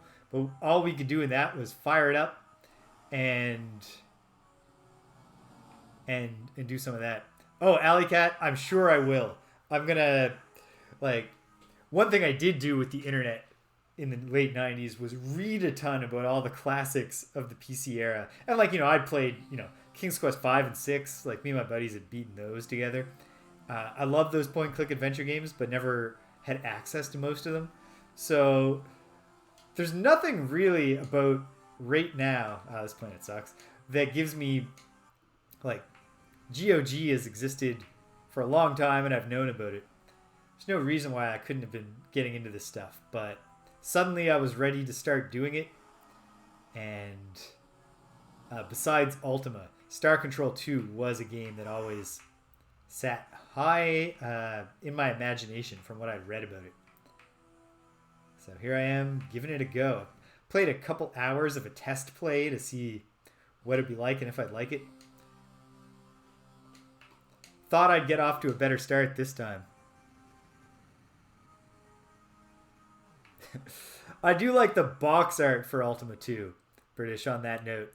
With the avatar, he's got a ray gun in his hand. Or he's the stranger back then, but super dense world. These worlds all suck. Come on, Alpha Wolf. I mean, I know that I wasn't promised anything good here. I find, some fantasy sci-fi mashups can be pretty cool. But it certainly sounds like the early Ultimas were pretty haphazard in their world building, so to speak. Whereas obviously, Lord British, Mr. Garriott, got very, very serious about that stuff. All right, this is what a mission. Just not even going to be able to fill up my hold at this rate. Gas giant. I could tell that from the visual. Why did I even check? All right, Planet 4, a bust.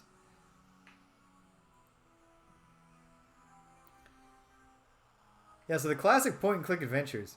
Right now my current mission is literally just, we're at the very start. All I've been told is, please get some resources. And I thought I was setting out on a more efficient track than I had used the previous time. But I don't know if that's turning out to be true. Oh, come on. Like, there were a few things that I encountered in my previous brief playthrough that I haven't encountered yet. Ah. Alright. This is extremely risky. And so, let's be cheap. But this planet will do something for me. Because it's got radioactives. Just gotta survive long enough to get them. How much fuel does it take? Oh, it takes a lot of fuel to land too. So I can't like do a whole bunch of these landings.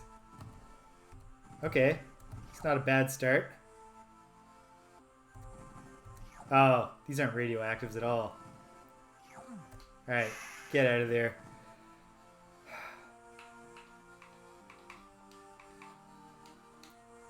Corrosives. Corrosives and radioactives are very similar looking.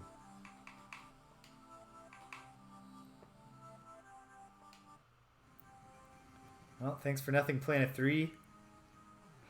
Let's, down to 6 fuel. We gotta go home. Can we even make it? Yep, we'll make it. Hopefully I collected enough to try again and do better next time.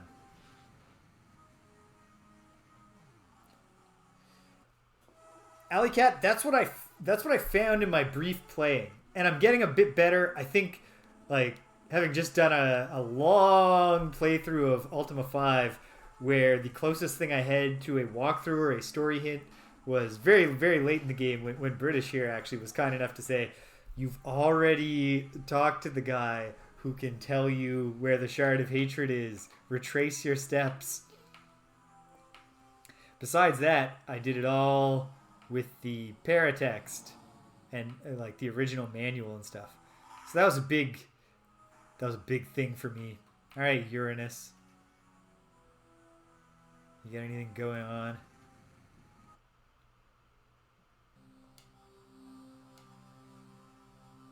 Useless.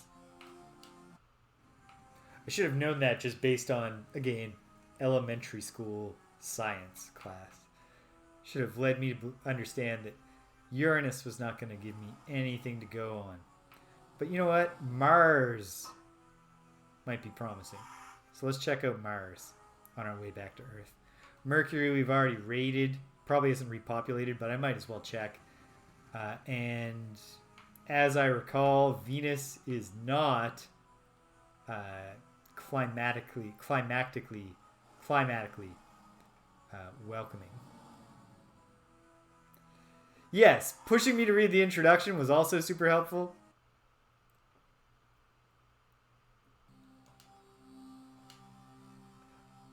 I didn't mean to... Yeah, I certainly wasn't trying to suggest that you didn't give me tons of helpful gameplay guidance. Just that you were kind enough to never just say, oh, by the way, you know, the box is just for the end game. Stop thinking about the box right now. You're wasting your time. And actually, when I was trying to figure out that box, I was able to... That's how I stumbled on the Shadow Lord's Earthly Fortress. Because the resistance farmers. So that all worked out. Anyway, these are not helpful resources, but we're almost home, so we might as well get. Exactly. Mechanical things allowed. I've heard good things about that reboot, Alley Cat, but I'm just really into... Right now, I'm digging, checking out the classics. I'm not even necessarily, I wouldn't like call myself a retro gamer in the sense that like I play modern games. I like contemporary games. Like I just had a great time with Metroid Dread last month. But all right, well, we made it back with 2 fuel. We survived. But right now I'm just having a great time exploring the early days of the PC. Not early days. 19, like this is obviously not that early, but going back to the classics.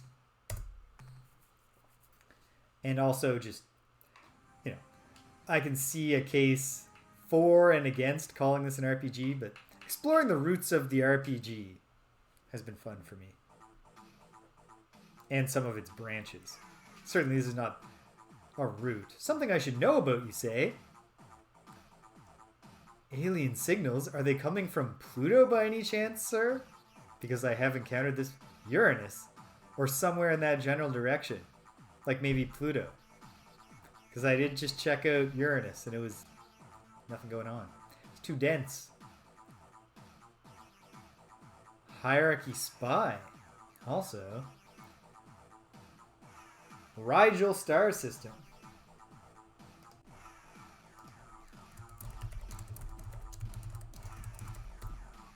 Check the Rigel star system. We'll do that. Alright.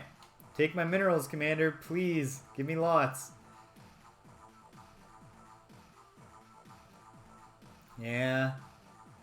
It's a bit better. Fairly much better. Strong. Pretty good. Okay.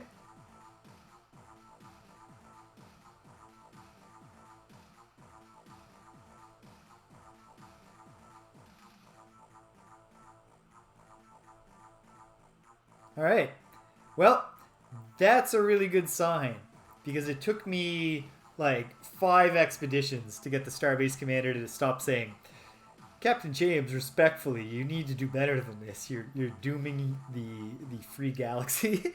You know, so the fact that he thought I did not bad on my first try, I'll take it. Oh, I need crew first. To the shipyard. Crew me up, please. It's unfortunate use of stuff, but it's what I gotta do right now. But now, let's worry about outfitting the starship. First of all, we obviously need more fuel. In fact, I should probably spend most of my money on fuel. I'll just go up to 40 for now. Because I do want another lander. And it couldn't... no, you know what? I'll just stop right there. And put the rest into fuel. In the hope that Expedition 2 goes better. Don't need to buy another ship yet because, again, I did play a little bit of this game before. Alright, thrusters first, then turning. Noted. Okay, fine. Did I have enough money left for a thruster right now? Oh, so close. Alright, next time I will come back in better condition and be ready to buy more thrusters and outfit things. I know I don't need another ship yet because in my brief previous toe dipping with this game, I do know what's about to happen when I investigate the mysterious energy signals of the planet. Meet the Spathy.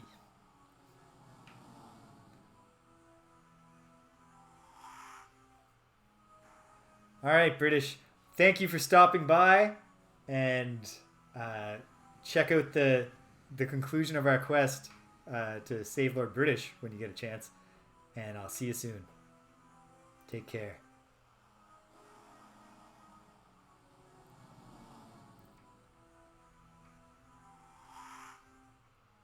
So, Alley Cat, what are some of your favorite classic PC games?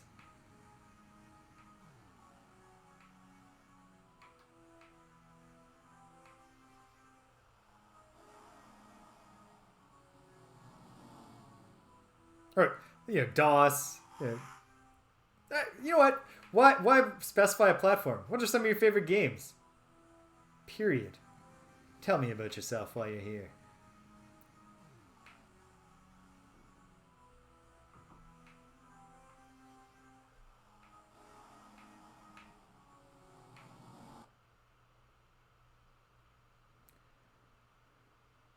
I'm trying to think.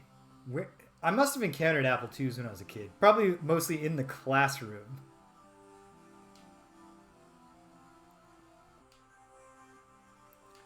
Ooh, well there's a mineral here. And an energy signal. And no forms of life. Beelstoad. Beelistoad. Okay. I'm just making a note to myself here to look into this game. Hand-to-hand robot fights sounds fun. Alright. Send the dispatch down.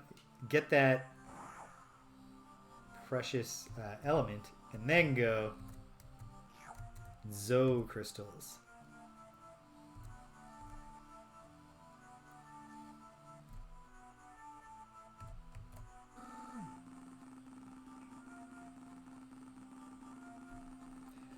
No, that's a thing that has jumped out at me a lot. Zipping around, checking out different classic games, is you can really see like the concept of how a game of a different type should control coming together really slowly. It's interesting about Ultima that I read that Richard Garriott said that when some game... Oh, wow. Separate controls for each arm and body part. That sounds intense. I remember, I read Richard Garriott said that like when other games came out using the mouse, he realized like that's how games should be. And I know that Ultima 6 is going to be a big change from Ultima 5 in that sense. Yet I love the keyboard controls in Ultima 5.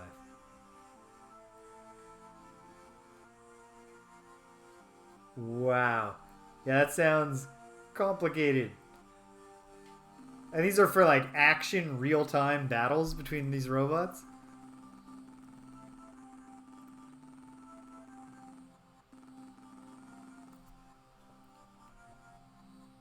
Sounds bizarre. But bizarre in a way that I'm intrigued by. I'll have to read more about it. Alright. So, some of my crew gets automatically killed, which is sad. But then... Fwiffo is such a delight.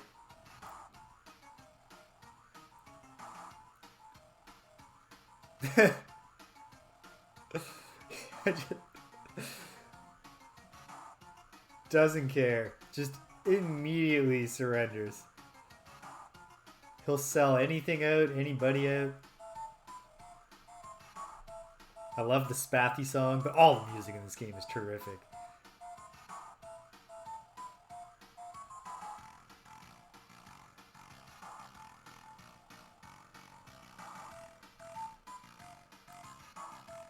Well, you killed 8 people.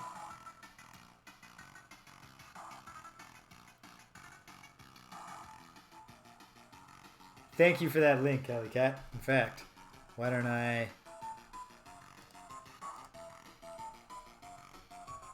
There. Now I've got it for later. Now there's no chance of me forgetting. No, there's always a chance of me forgetting, but it's very unlikely once there's a tab open. Alright, identify yourself.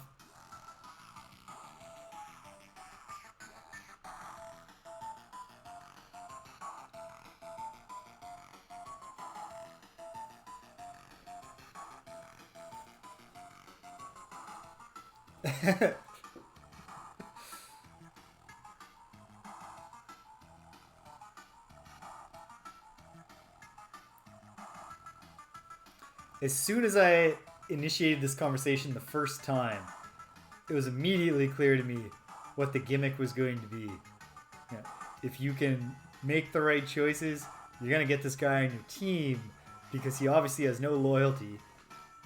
Alright. We grieve but are not bitter.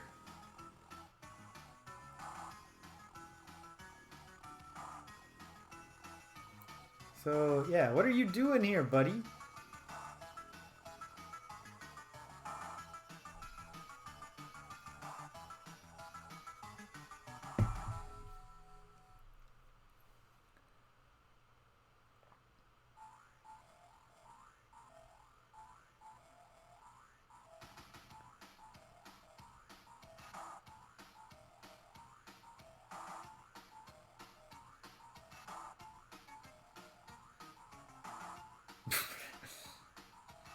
It was going well right up till that point. But again, what are you here for? Can you get to the point, Fwiffo? Fwiffo is not good at... He circles around a point. Who knows?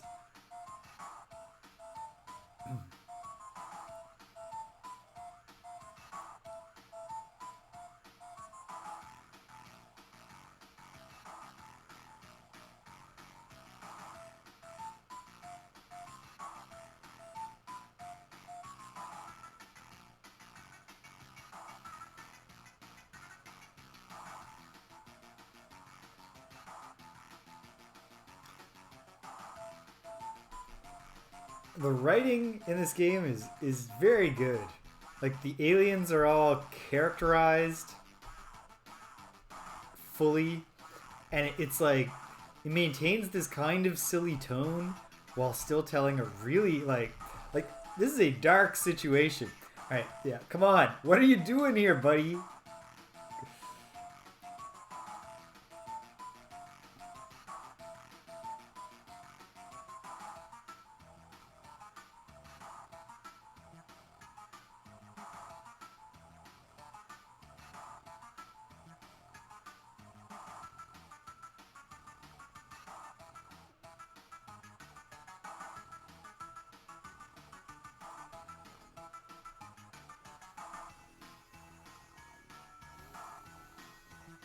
So, I don't know anything about the story of this game beyond what I encountered. Like, I've encountered a bit more than where I've gone so far today in a brief attempt at playing it earlier. And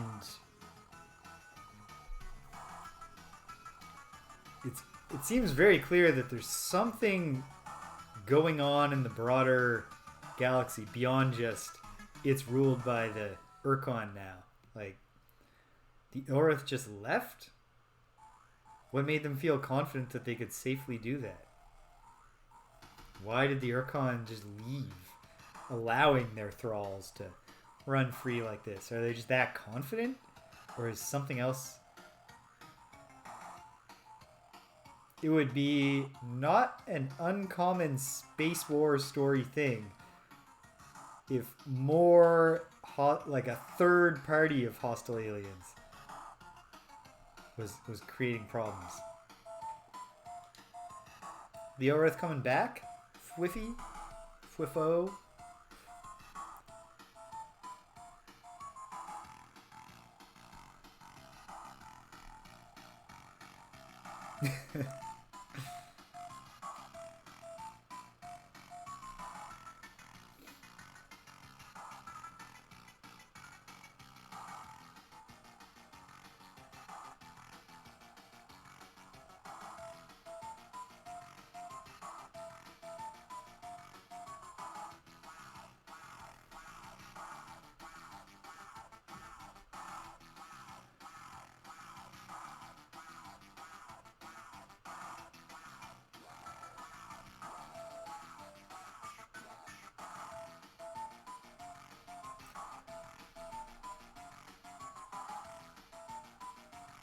And what of the others?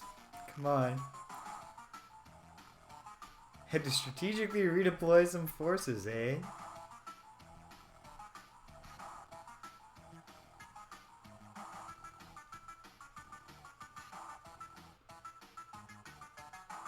Oh. The ultimate evil. So what's your crew setup, Fwiffo? We're circling around the important information.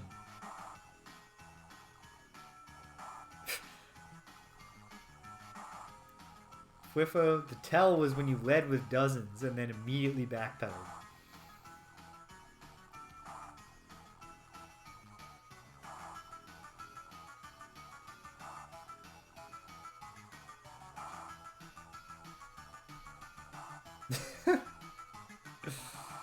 Doesn't try to keep the lie up.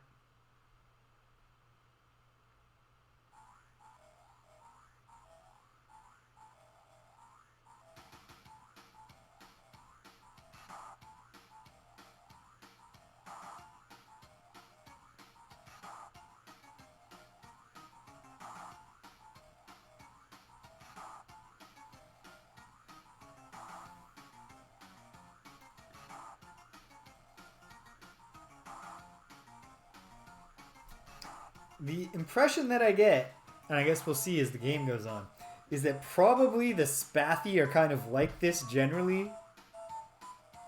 He's the only one. But that Fwiffo is Fwiffo is like the Spathi of the Spathi. You know? You happy here, buddy? You doing okay?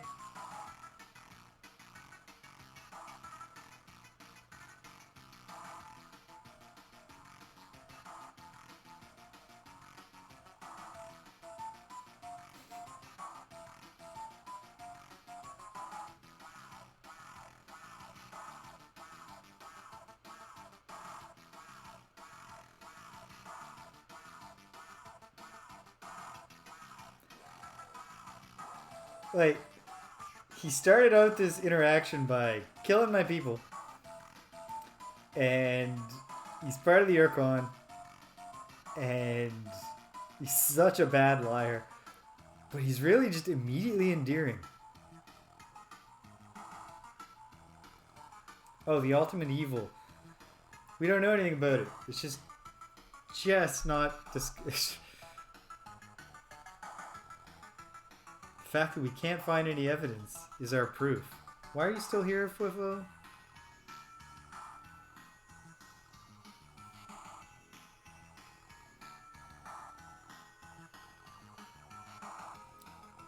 Probably would, buddy.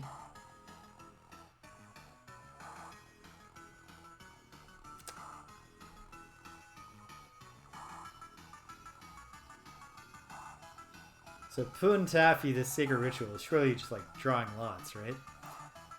Months later, it wouldn't really hurt to send one more ship. And then another, and then another.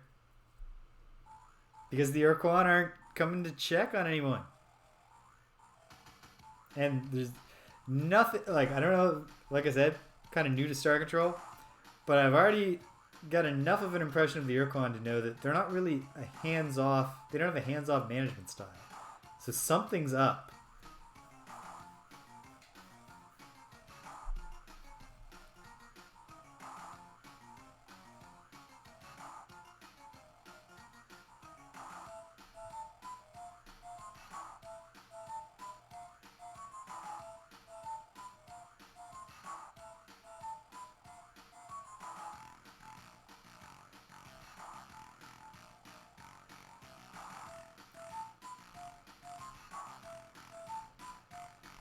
Well, what about the other aliens, buddy? Oh, information coming.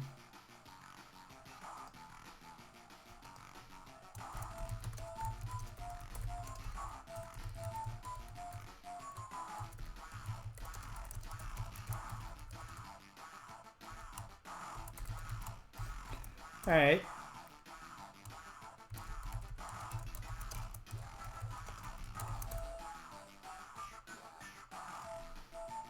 Tell us about the Shofixty Blaze of Glory. I did know that about the Shofixty.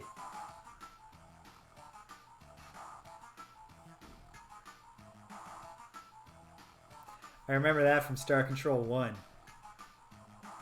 The special button of the Shofixty ship being self-destruct.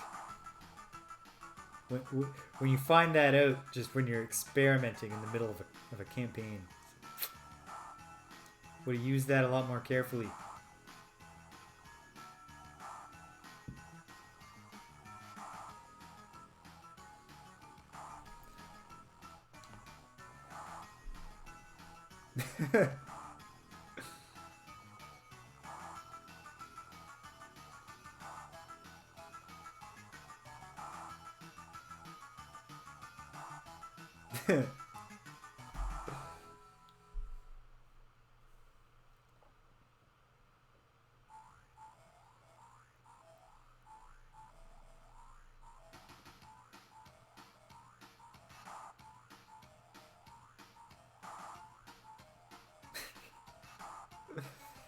How do you think the mother decided to call on Fwiffo out of her 18,147 children to answer the door?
I'm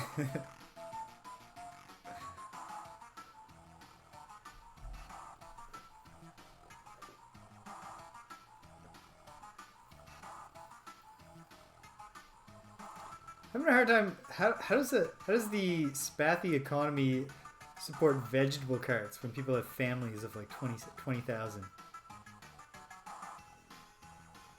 Seems like you really need a much more significant vegetable delivery system than a cart.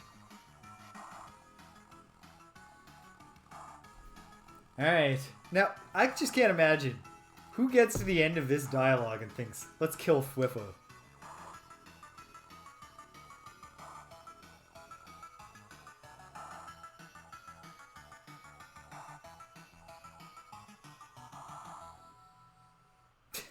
Oh, do I have that, Fwiffo?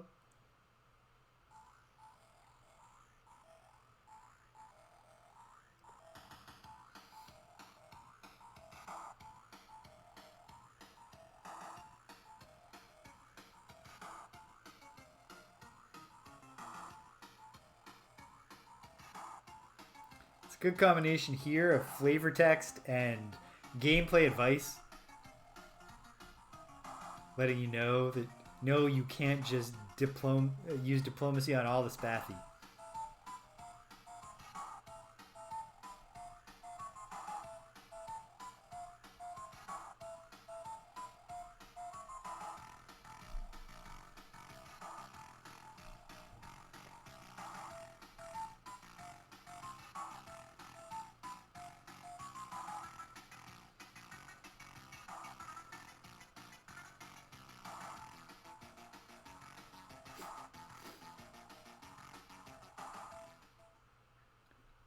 And boom. Federation of Worlds picks up a new teammate. We now have 2 ships in our fleet. Let's head back in from Pluto to Earth so we can crew up. Because Fwiffo has no crew and he also killed 8 of ours. And then I'm going to get started. Ah, Waffle Syrup, welcome back. Yes, you just missed a pretty hilarious conversation, but suffice to say, I've recruited a spathy. One of the spathy are part of the Ur-Quan Hierarchy, and they're one of the 2 alien races that were left here to guard Earth. They're extremely cowardly, and once they realized that they weren't being closely supervised, most of the spathy fled, and they left this one poor dude, Fwiffo, to keep up the pretend moon base all on his own. Alright, crewing back up.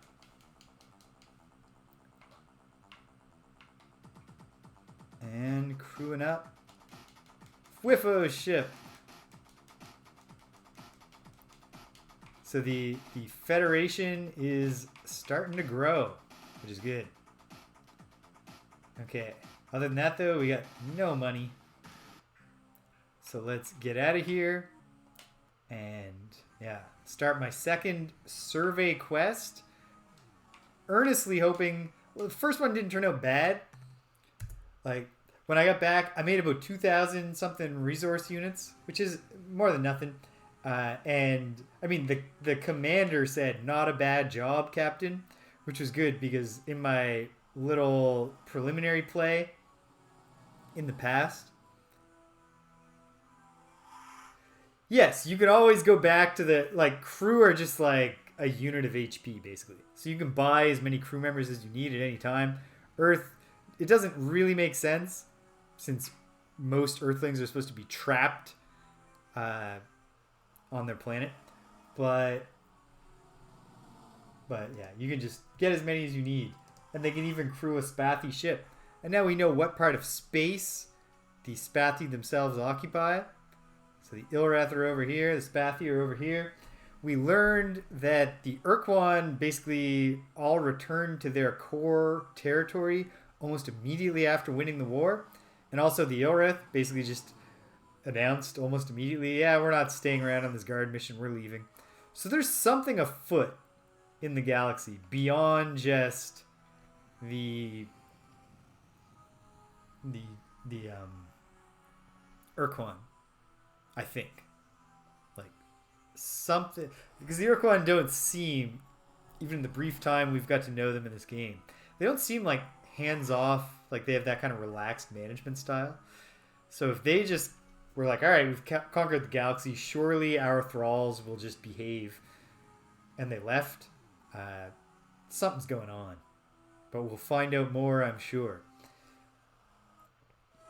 But yeah, I was able to find Fwiffo, the only member of the guard force that stuck around. And after a very funny conversation that went on for a very long time, I finally was able to persuade him to join us. So now we got Fwiffo on team. I'm not very good at piloting the Eluder, except I think I remember now how their special weapon works, so maybe I'll be able to use him properly in a fight. We'll see. Alright, let's throw a save down. So now, yeah, for the rest of the day now, who knows if I'll find anything else or if I'm just going to be exploring. But hopefully in the next, 20 minutes or a little more, maybe. Alright, so here's the really frustrating thing. So if we look at the cargo, corrosives and radioactives look way too similar. That's my one critique here of this otherwise really legible system. I think those are radioactives. I'm going to try, and we're going to abandon this very quickly because it's high tectonics on this planet. Iodine, it's corrosives. Get out of there. Alright, 8 people died for us to pick up some iodine, which presumably... Well, I guess we can't get it from Earth because Earth is surrounded with a shield, but... Alright, thanks for nothing. Gamma Centauri, Planet 2. Let's head to the inner planet. And hope that it's a little bit better. Boom, boom, boom, boom. Purple is, I think, supposed to be a promising color.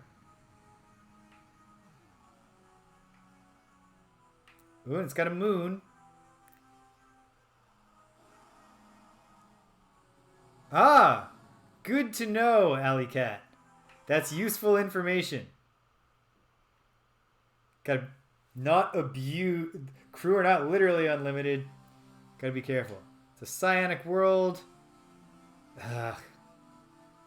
Is it worth dispatching here? It's not gonna take much fuel.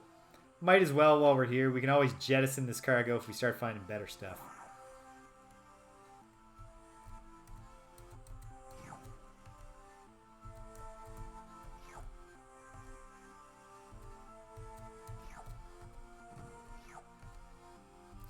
It's definitely a cyanic world. It's got nothing on it but cyano instead of... Oh, we're full. Get out of there. Alright. How much is that stuff worth? Oh, those are commons. I shouldn't have gone down at all. That wasn't worth the fuel. Yes, only the basics, Alley Cat. Yeah, the met the one Spathy in Fwiffo, and I met the one Ilrith who comes to kill you. Oh, no, and I met the Melnorme. I've been to the Melnorme trading outpost in the Zeeman star system.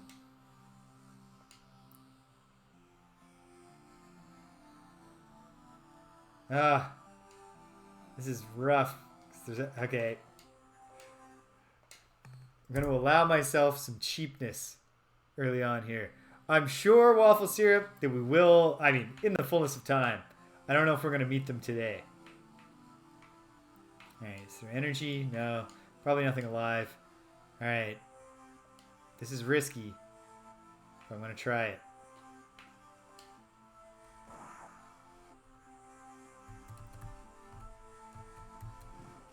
Yeah, polonium, the radioactives. Took a hit, but we didn't take a hit from that storm. I've got my finger... Oh, gold. Precious metals. Just gotta get Oh, we're full. Get off the planet. People just died for nothing because I didn't pull out fast enough. But okay. Gamma Centauri. Planet 1.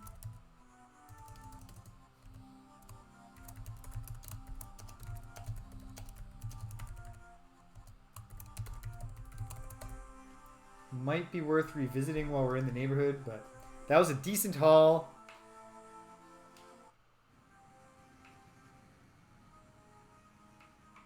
No, you know what? What am I talking about? In the neighborhood. I should just go back for one more run.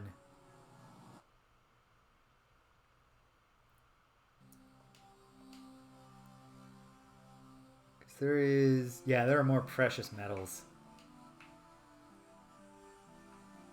I'm going to try to make a beeline. Head west from here when I land. Get as much gold as I can. Alright, we're going far. We're charging for that gold. And we're out of there. Didn't lose a single person that time. That's worth a save. Let's celebrate that. Small victories, right? How are we doing? Lots of free space, but except for those stupid commons, which we'll probably wind up discarding, we have some good stuff. But that's it for Gamma Centauri, isn't it?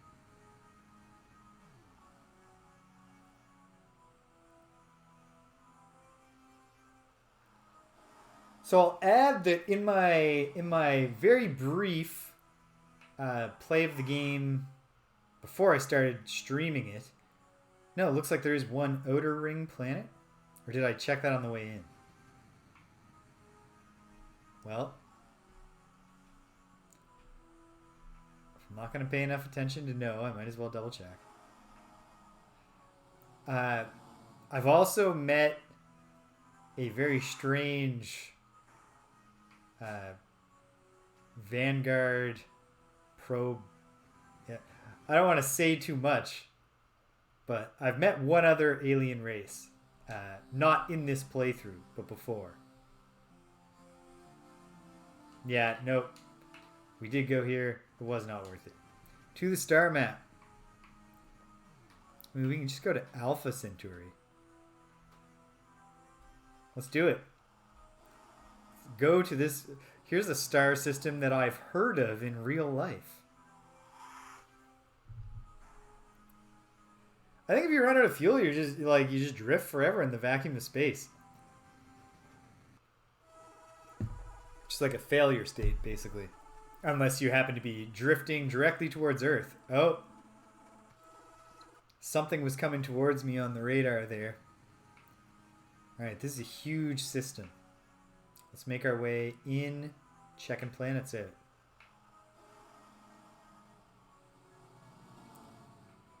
Because certainly, like, PC games of the late 80s and early 90s were not afraid to let you create an unwinnable state. Although at least running out of fuel and just drifting in space would be a very clear unwinnable state, if indeed that's what happens. Whereas, you know, some games, let's say King's Quest V is perhaps the example that springs most readily to mind for me. King's Quest V is a point-and-click adventure game.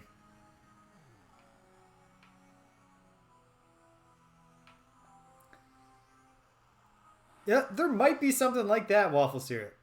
I haven't played FTL, and I should, because like not only have I heard that it's great, but I love Into the Breach. So obviously I know these developers are capable of making a real good game. So that could be a thing, because there are certainly like lots of aliens, lots of different folks you could meet. This is a gas giant. I can see that it's a gas giant. It's a big sprite. Why do I keep doing that? Yeah, in King's Quest V, there is a moment where you walk into a screen and there's a rat, and then like seconds after you arrive on screen, the rat a cat comes in and eats the rat. And once the rat gets eaten, you're in an unwinnable state. You can no longer beat the game. But nothing tells you that. Ever. Like, even when you get to the point where you would need the rat to help you, it's a gas giant, which again, I could see. Hopefully, planets 3, 2, and 1 as we get closer to the inner core of Alpha Centauri.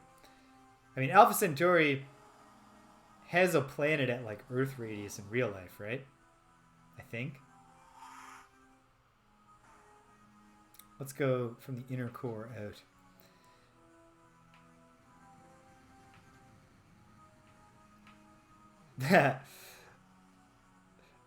See, that might very well be true, Stimpinski. I remember, besides that I'd heard that it's really good, like, when a friend of mine described it to me, it absolutely did sound more like work than like a fun game. And yet, like, alright, danger, but I'm allowing myself to do as much cheap saving as I want in these early goings here. Because there's at least one real good thing, and then a lot of common stuff down there. Well, that's a shame, because Into the Breach is a game that is fun, and that I can play for an incredibly long time, and have. Alright. We're doing this the cheap way. I just want those precious minerals. I will try. I won't. Whoops. I won't.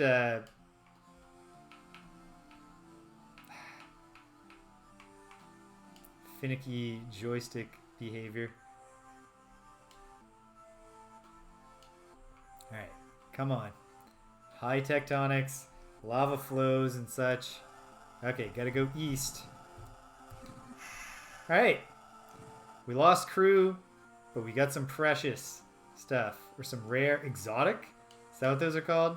21 exotics. Exotics are what you really gotta find. So that's good. Lots of free space left in the hull.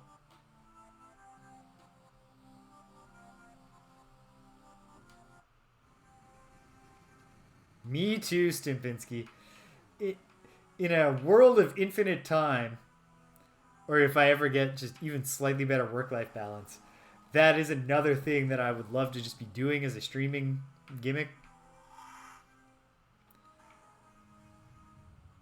I mean, yeah, there's some luck for sure. I mean, there's not just some. There's lots of luck, but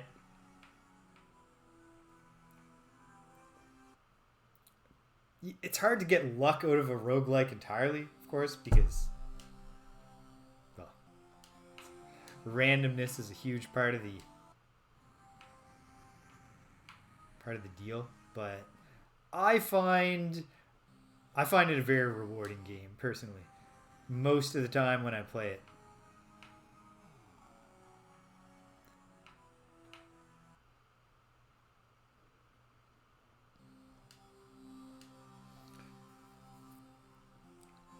Okay, this isn't... Oh, wait, weather's class 7. Be incinerated by lightning bolts as soon as I landed there. Well, thanks for nothing, Planet 2. See if Planet 3 has anything better to offer. Arg. Drifted right past it.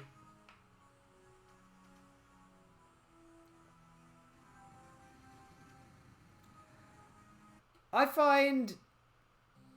I mean, it depends. But a lot of the times... Oh, hell yes. This Ruby world is... not only fascinating looking, but real promising. I don't even necessarily feel like I need this cheap save, but I'm doing it. I find, yeah, I don't think lately at least, because I'm playing a lot of Into the Breach lately, and I haven't found that many times where I felt like, this would be going just fine.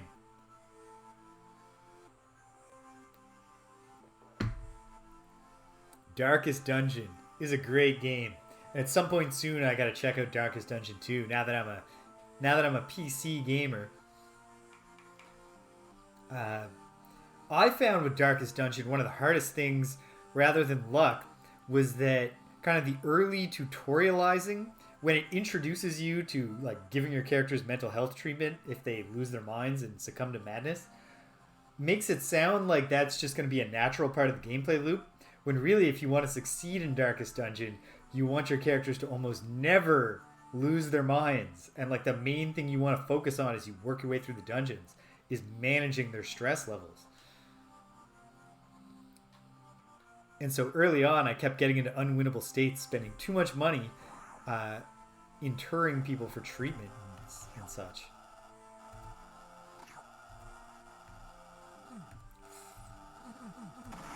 Alright. Okay. I'll load off that one. Okay. Gotta be conservative here, which is tough. Being cautious and wise is not a gameplay specialty of mine. As folks will discover, especially if I ever get some action gaming going on, or if I can ever have a PlayStation 5 and pick up. Why did I stick with that? Why did I not just get off the planet when I was almost full? Okay, one more load, and then I'll say, you know what? You don't deserve to have 2 planet landers anymore. You have to eat the loss on at least one of them.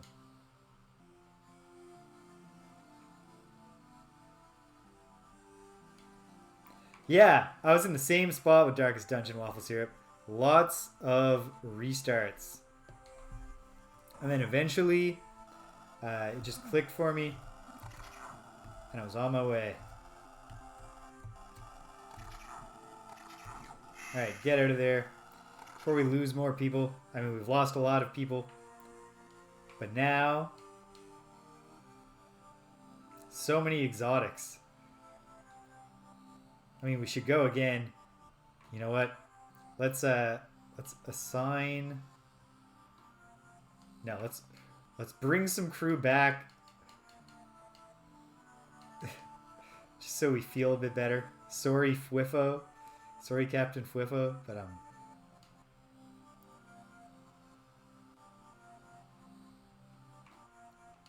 no, it is on the whole a very rewarding game in that regard, because it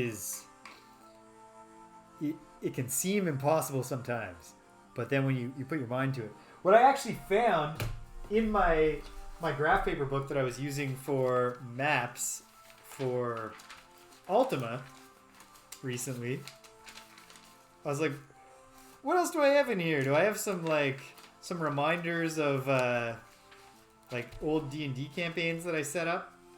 And I did not actually find any, but what I did find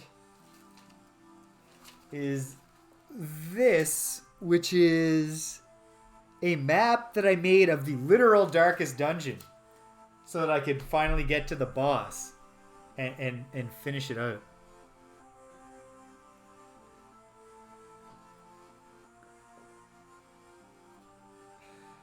I had a few real painful losses of...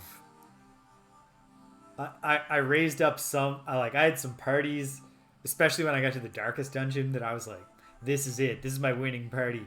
And I was like, oh, no it wasn't. I will now have to grind up a new winning party from scratch. I feel you, Waffle Syrup. Just cling. Alright, that was fated. Fine. I accept the loss. But Planet 3, just quickly noting.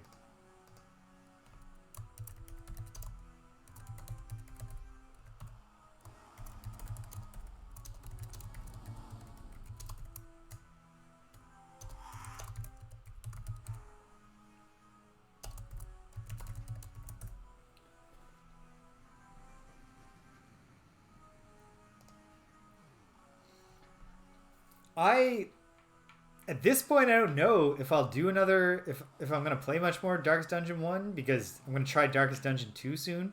Although there's the chance, because I know that there have been some early reactions that are like, oh, we respect that you're trying something new, but this is just too different for us from the original. So maybe I'll have that reaction, and that'll make me want to go back. At which point, I gotta get some of the DLC in there, just to check out something new, some new challenges. Although at the same time,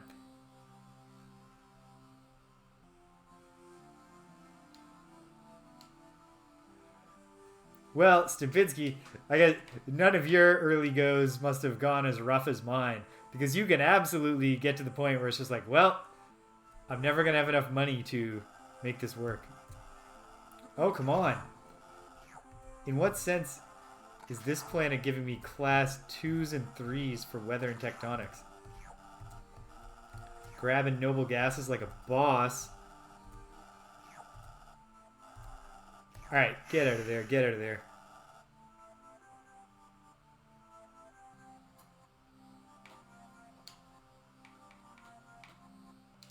Is it still early access, Darkest Dungeon 2? That doesn't count as a spoiler. Oh, waffle syrup, that's a great point. That, for whatever reason, didn't occur to me when I gave up on, like, my first 3 attempts. Still early access. Okay. Yeah, I know, like...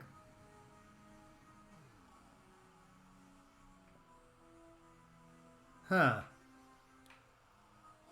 That's I'm sorry to hear that, Stimpinski, because the more dungeons part makes it super appealing to me, new content. But then when you add in easier, it's like, oh well, I don't need it to get easier. I already beat the darkest dungeon. I need darkester dungeons.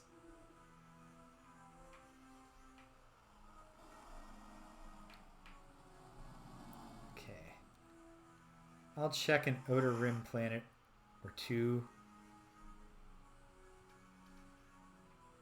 Oh.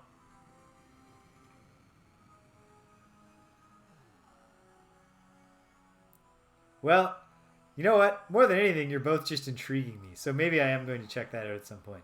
Hey, who's this? You know what?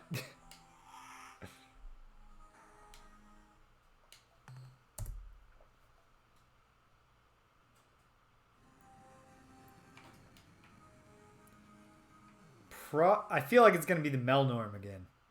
Yeah.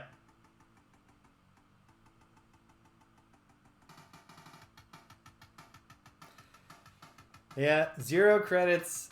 And so the Melnorme want to trade with me in their own credit system for either biological data or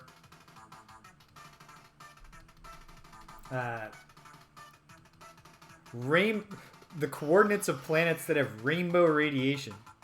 So I got nothing they want. Ooh, yeah, the Color of Madness one. I should, as a huge Lovecraft fan, I should look into that one too.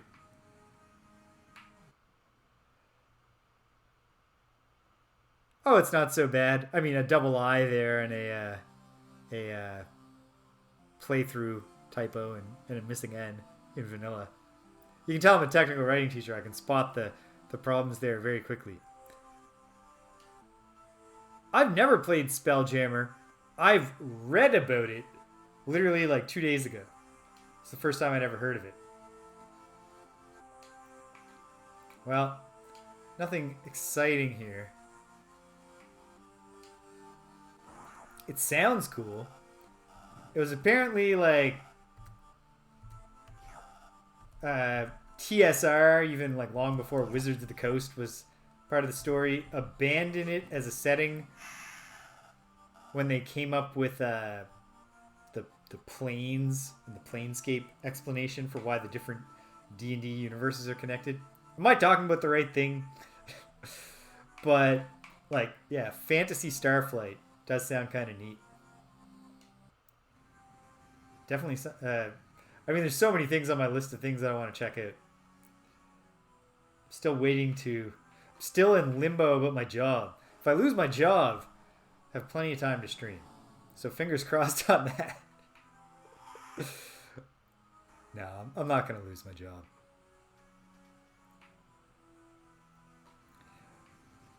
In the fullness of time, I'm definitely doing a Planescape stream.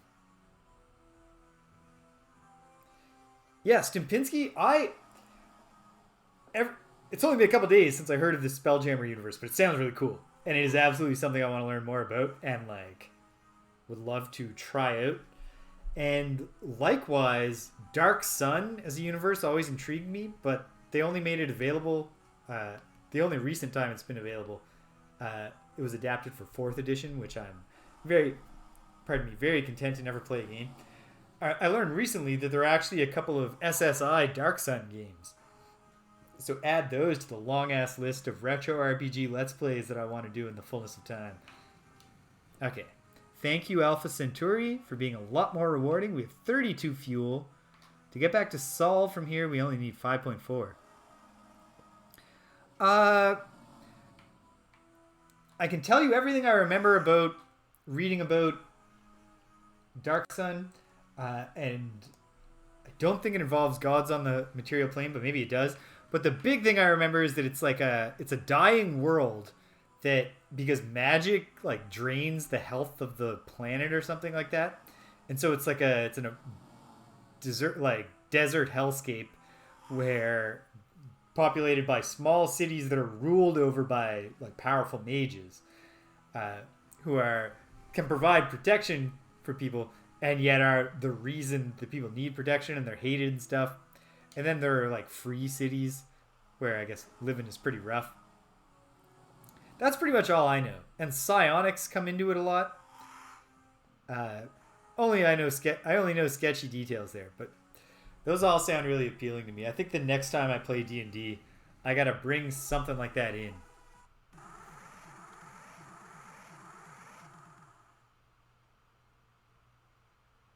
Ooh.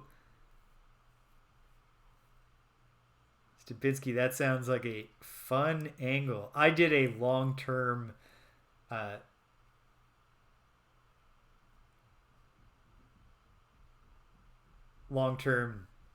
campaign with a dragon who called himself an emperor and wanted to be a god and was like ruled over people with terror. Not unlike the Ur-Quan here. All right, let's converse with these aliens, but I've met them before. They come in peace. Well, what can you tell me about your species?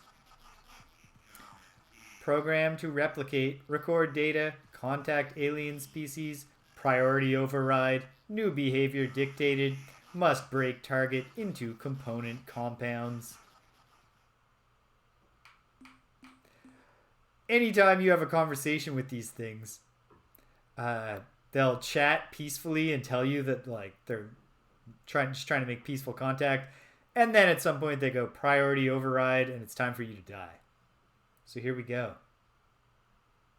Captain Wu. Second star battle.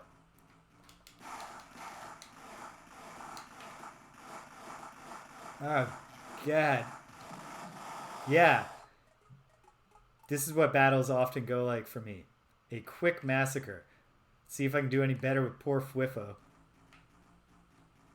So the gimmick with Fwiffo and the Spathi generally is their regular gun is terrible, but then they shoot homing missiles out of their backs.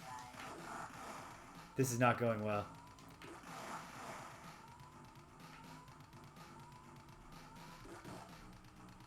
The hard thing with Fwiffo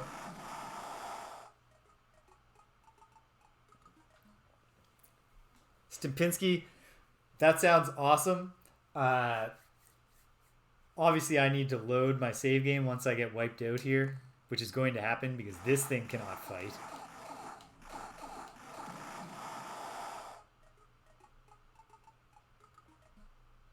The end. Did I save after I hoovered up those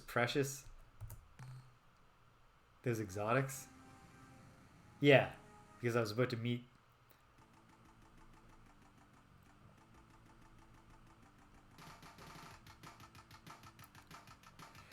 Yeah, when I did a thing with a long-term dragon villain ruling over a place, it was the same gimmick where they kept hearing about this Emperor Daigoro but never meeting him.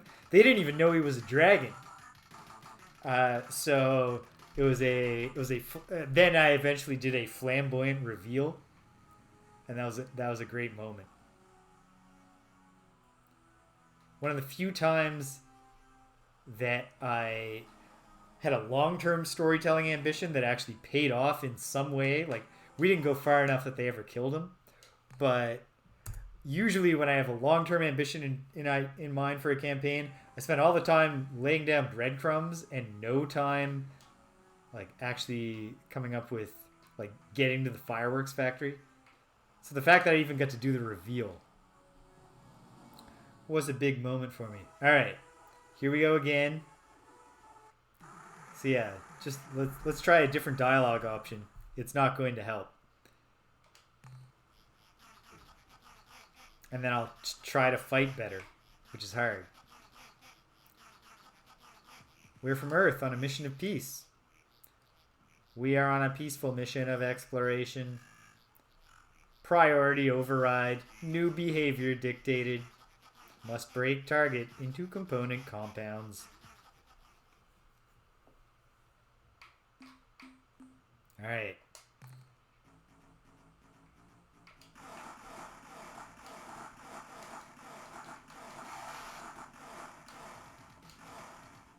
I would have sworn some of those missiles hit, but they did not, and I am doomed.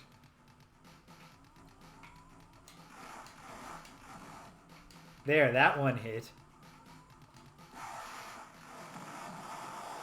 Yikes.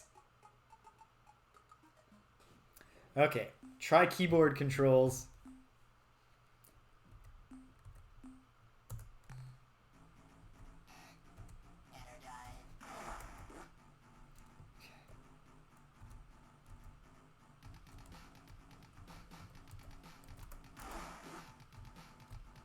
It's just that they're also actually quite smart.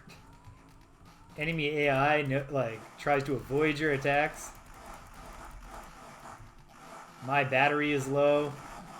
Fwiffo's dead.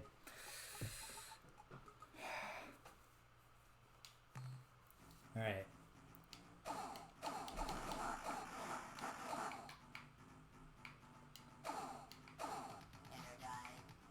And we're not going to be able to turn around fast enough. Alright. Again, we are wrapping up today by me winning this fight.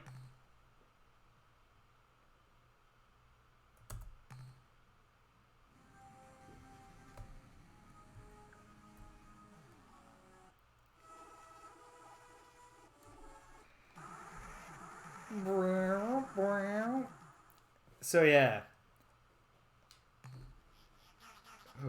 Earlier when I said I can tell there's something more going on here and the Ur-Quan are, something happened and they distracted the Ur-Quan, I was partially relying on my knowledge that these things are going around. Because maybe these are the threat that the Ur-Quan had to regroup to figure out what was going on. Alright. Mission description follows. Traverse space, recording data. Seek materials for replication. Replicate to expand scope of mission. Contact life forms in peaceful manner. After 10 replications, return to point of origin. End of mission description. Priority override. New behavior dictated. Break and target. Into component compounds. Here we go. Alright. Okay. One problem here, I tried to switch to keyboard controls, I don't know the buttons.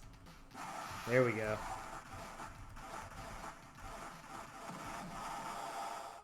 Okay.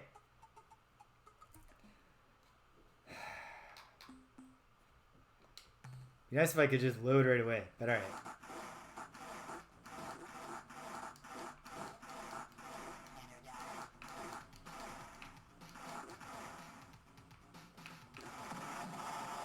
very, very hard. The space battles happen so quickly, and as you can probably see, they simulate 3D space by with like constantly changing the orientation at which you're coming at each other. It is disorienting. It's going to take some getting used to. Alright, I think I'm going to try to get this done with the gamepad. When I was messing around with this game, I beat these things a few times, so I can do this. Let's converse. Oh good, they come in peace.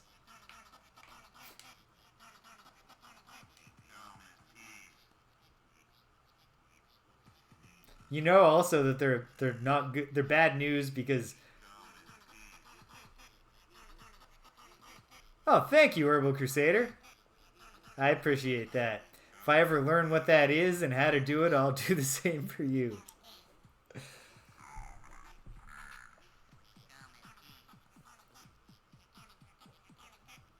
Aw. Thank you. Spreading the news. Alright. Okay. Here we go.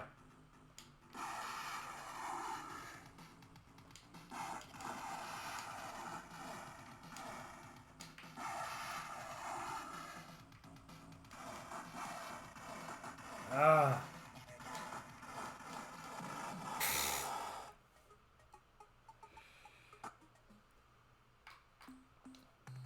Okay.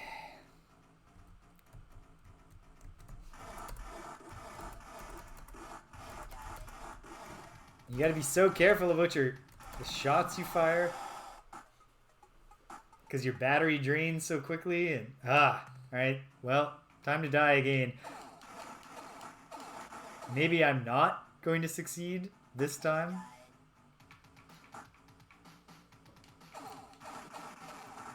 Because I definitely gotta get off of here and make some food and stuff. Yes, thank you, Waffle Syrup. That's a goal. They are much faster than me and also much more comfortable with the controls. So they have a double advantage. Alright. Okay. Here we go again. I'll try this a couple more times. You do not come in peace.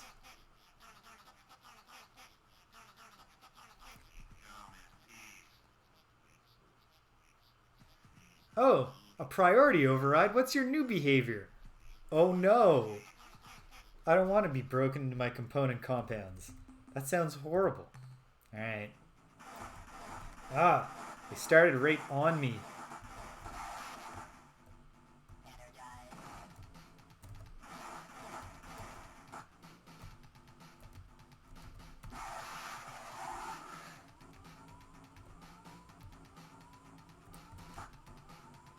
Okay. Once we can get some space.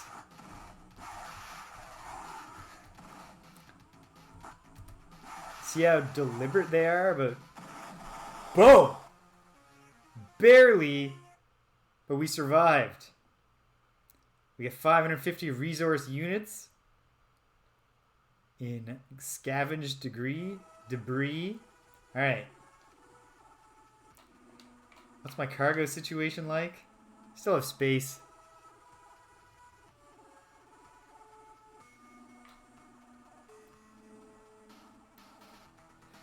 I am sure, Stimpinski, that there are enemies in this game that I could do that with, but these things, no matter what dialogue options you take, they just want to break you down into your constituent compounds.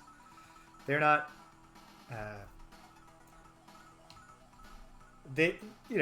from what little I know about them so far, they're not as horrible as the Ur-Quan, but they're perhaps even more terrifying because they're pitiless. They have no emotion.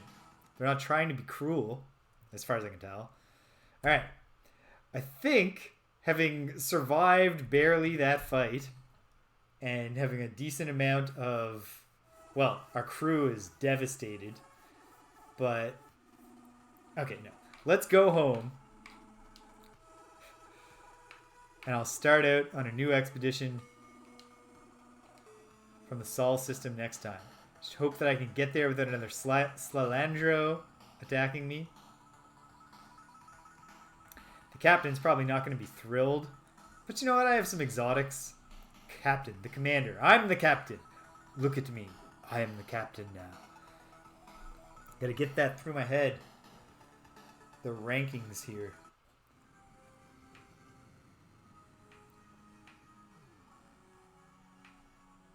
There's a way to escape.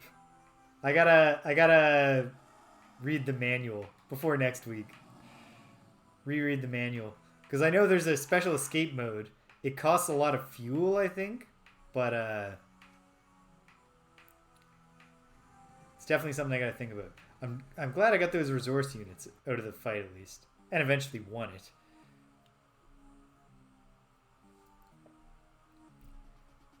Yeah, like they say hello and we just say, hello, we are the silicon people. The thing is that I don't think they even said organic compounds. I think they'd just be like, great. Like, we'll collect your silicon.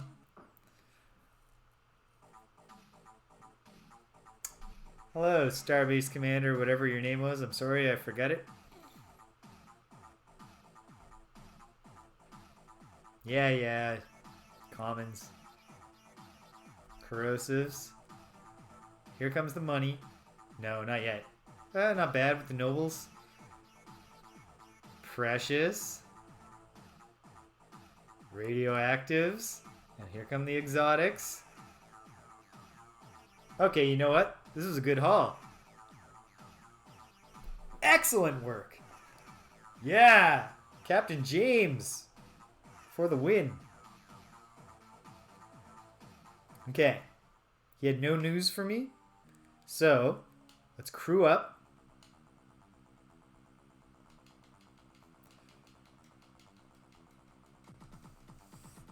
Because we are hurting for crew.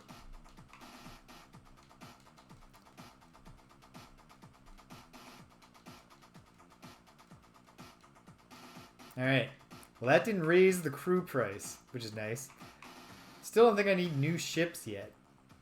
I think right now I want to focus on outfitting and fueling up. So let's get the fuel that I want. I think 50 is good.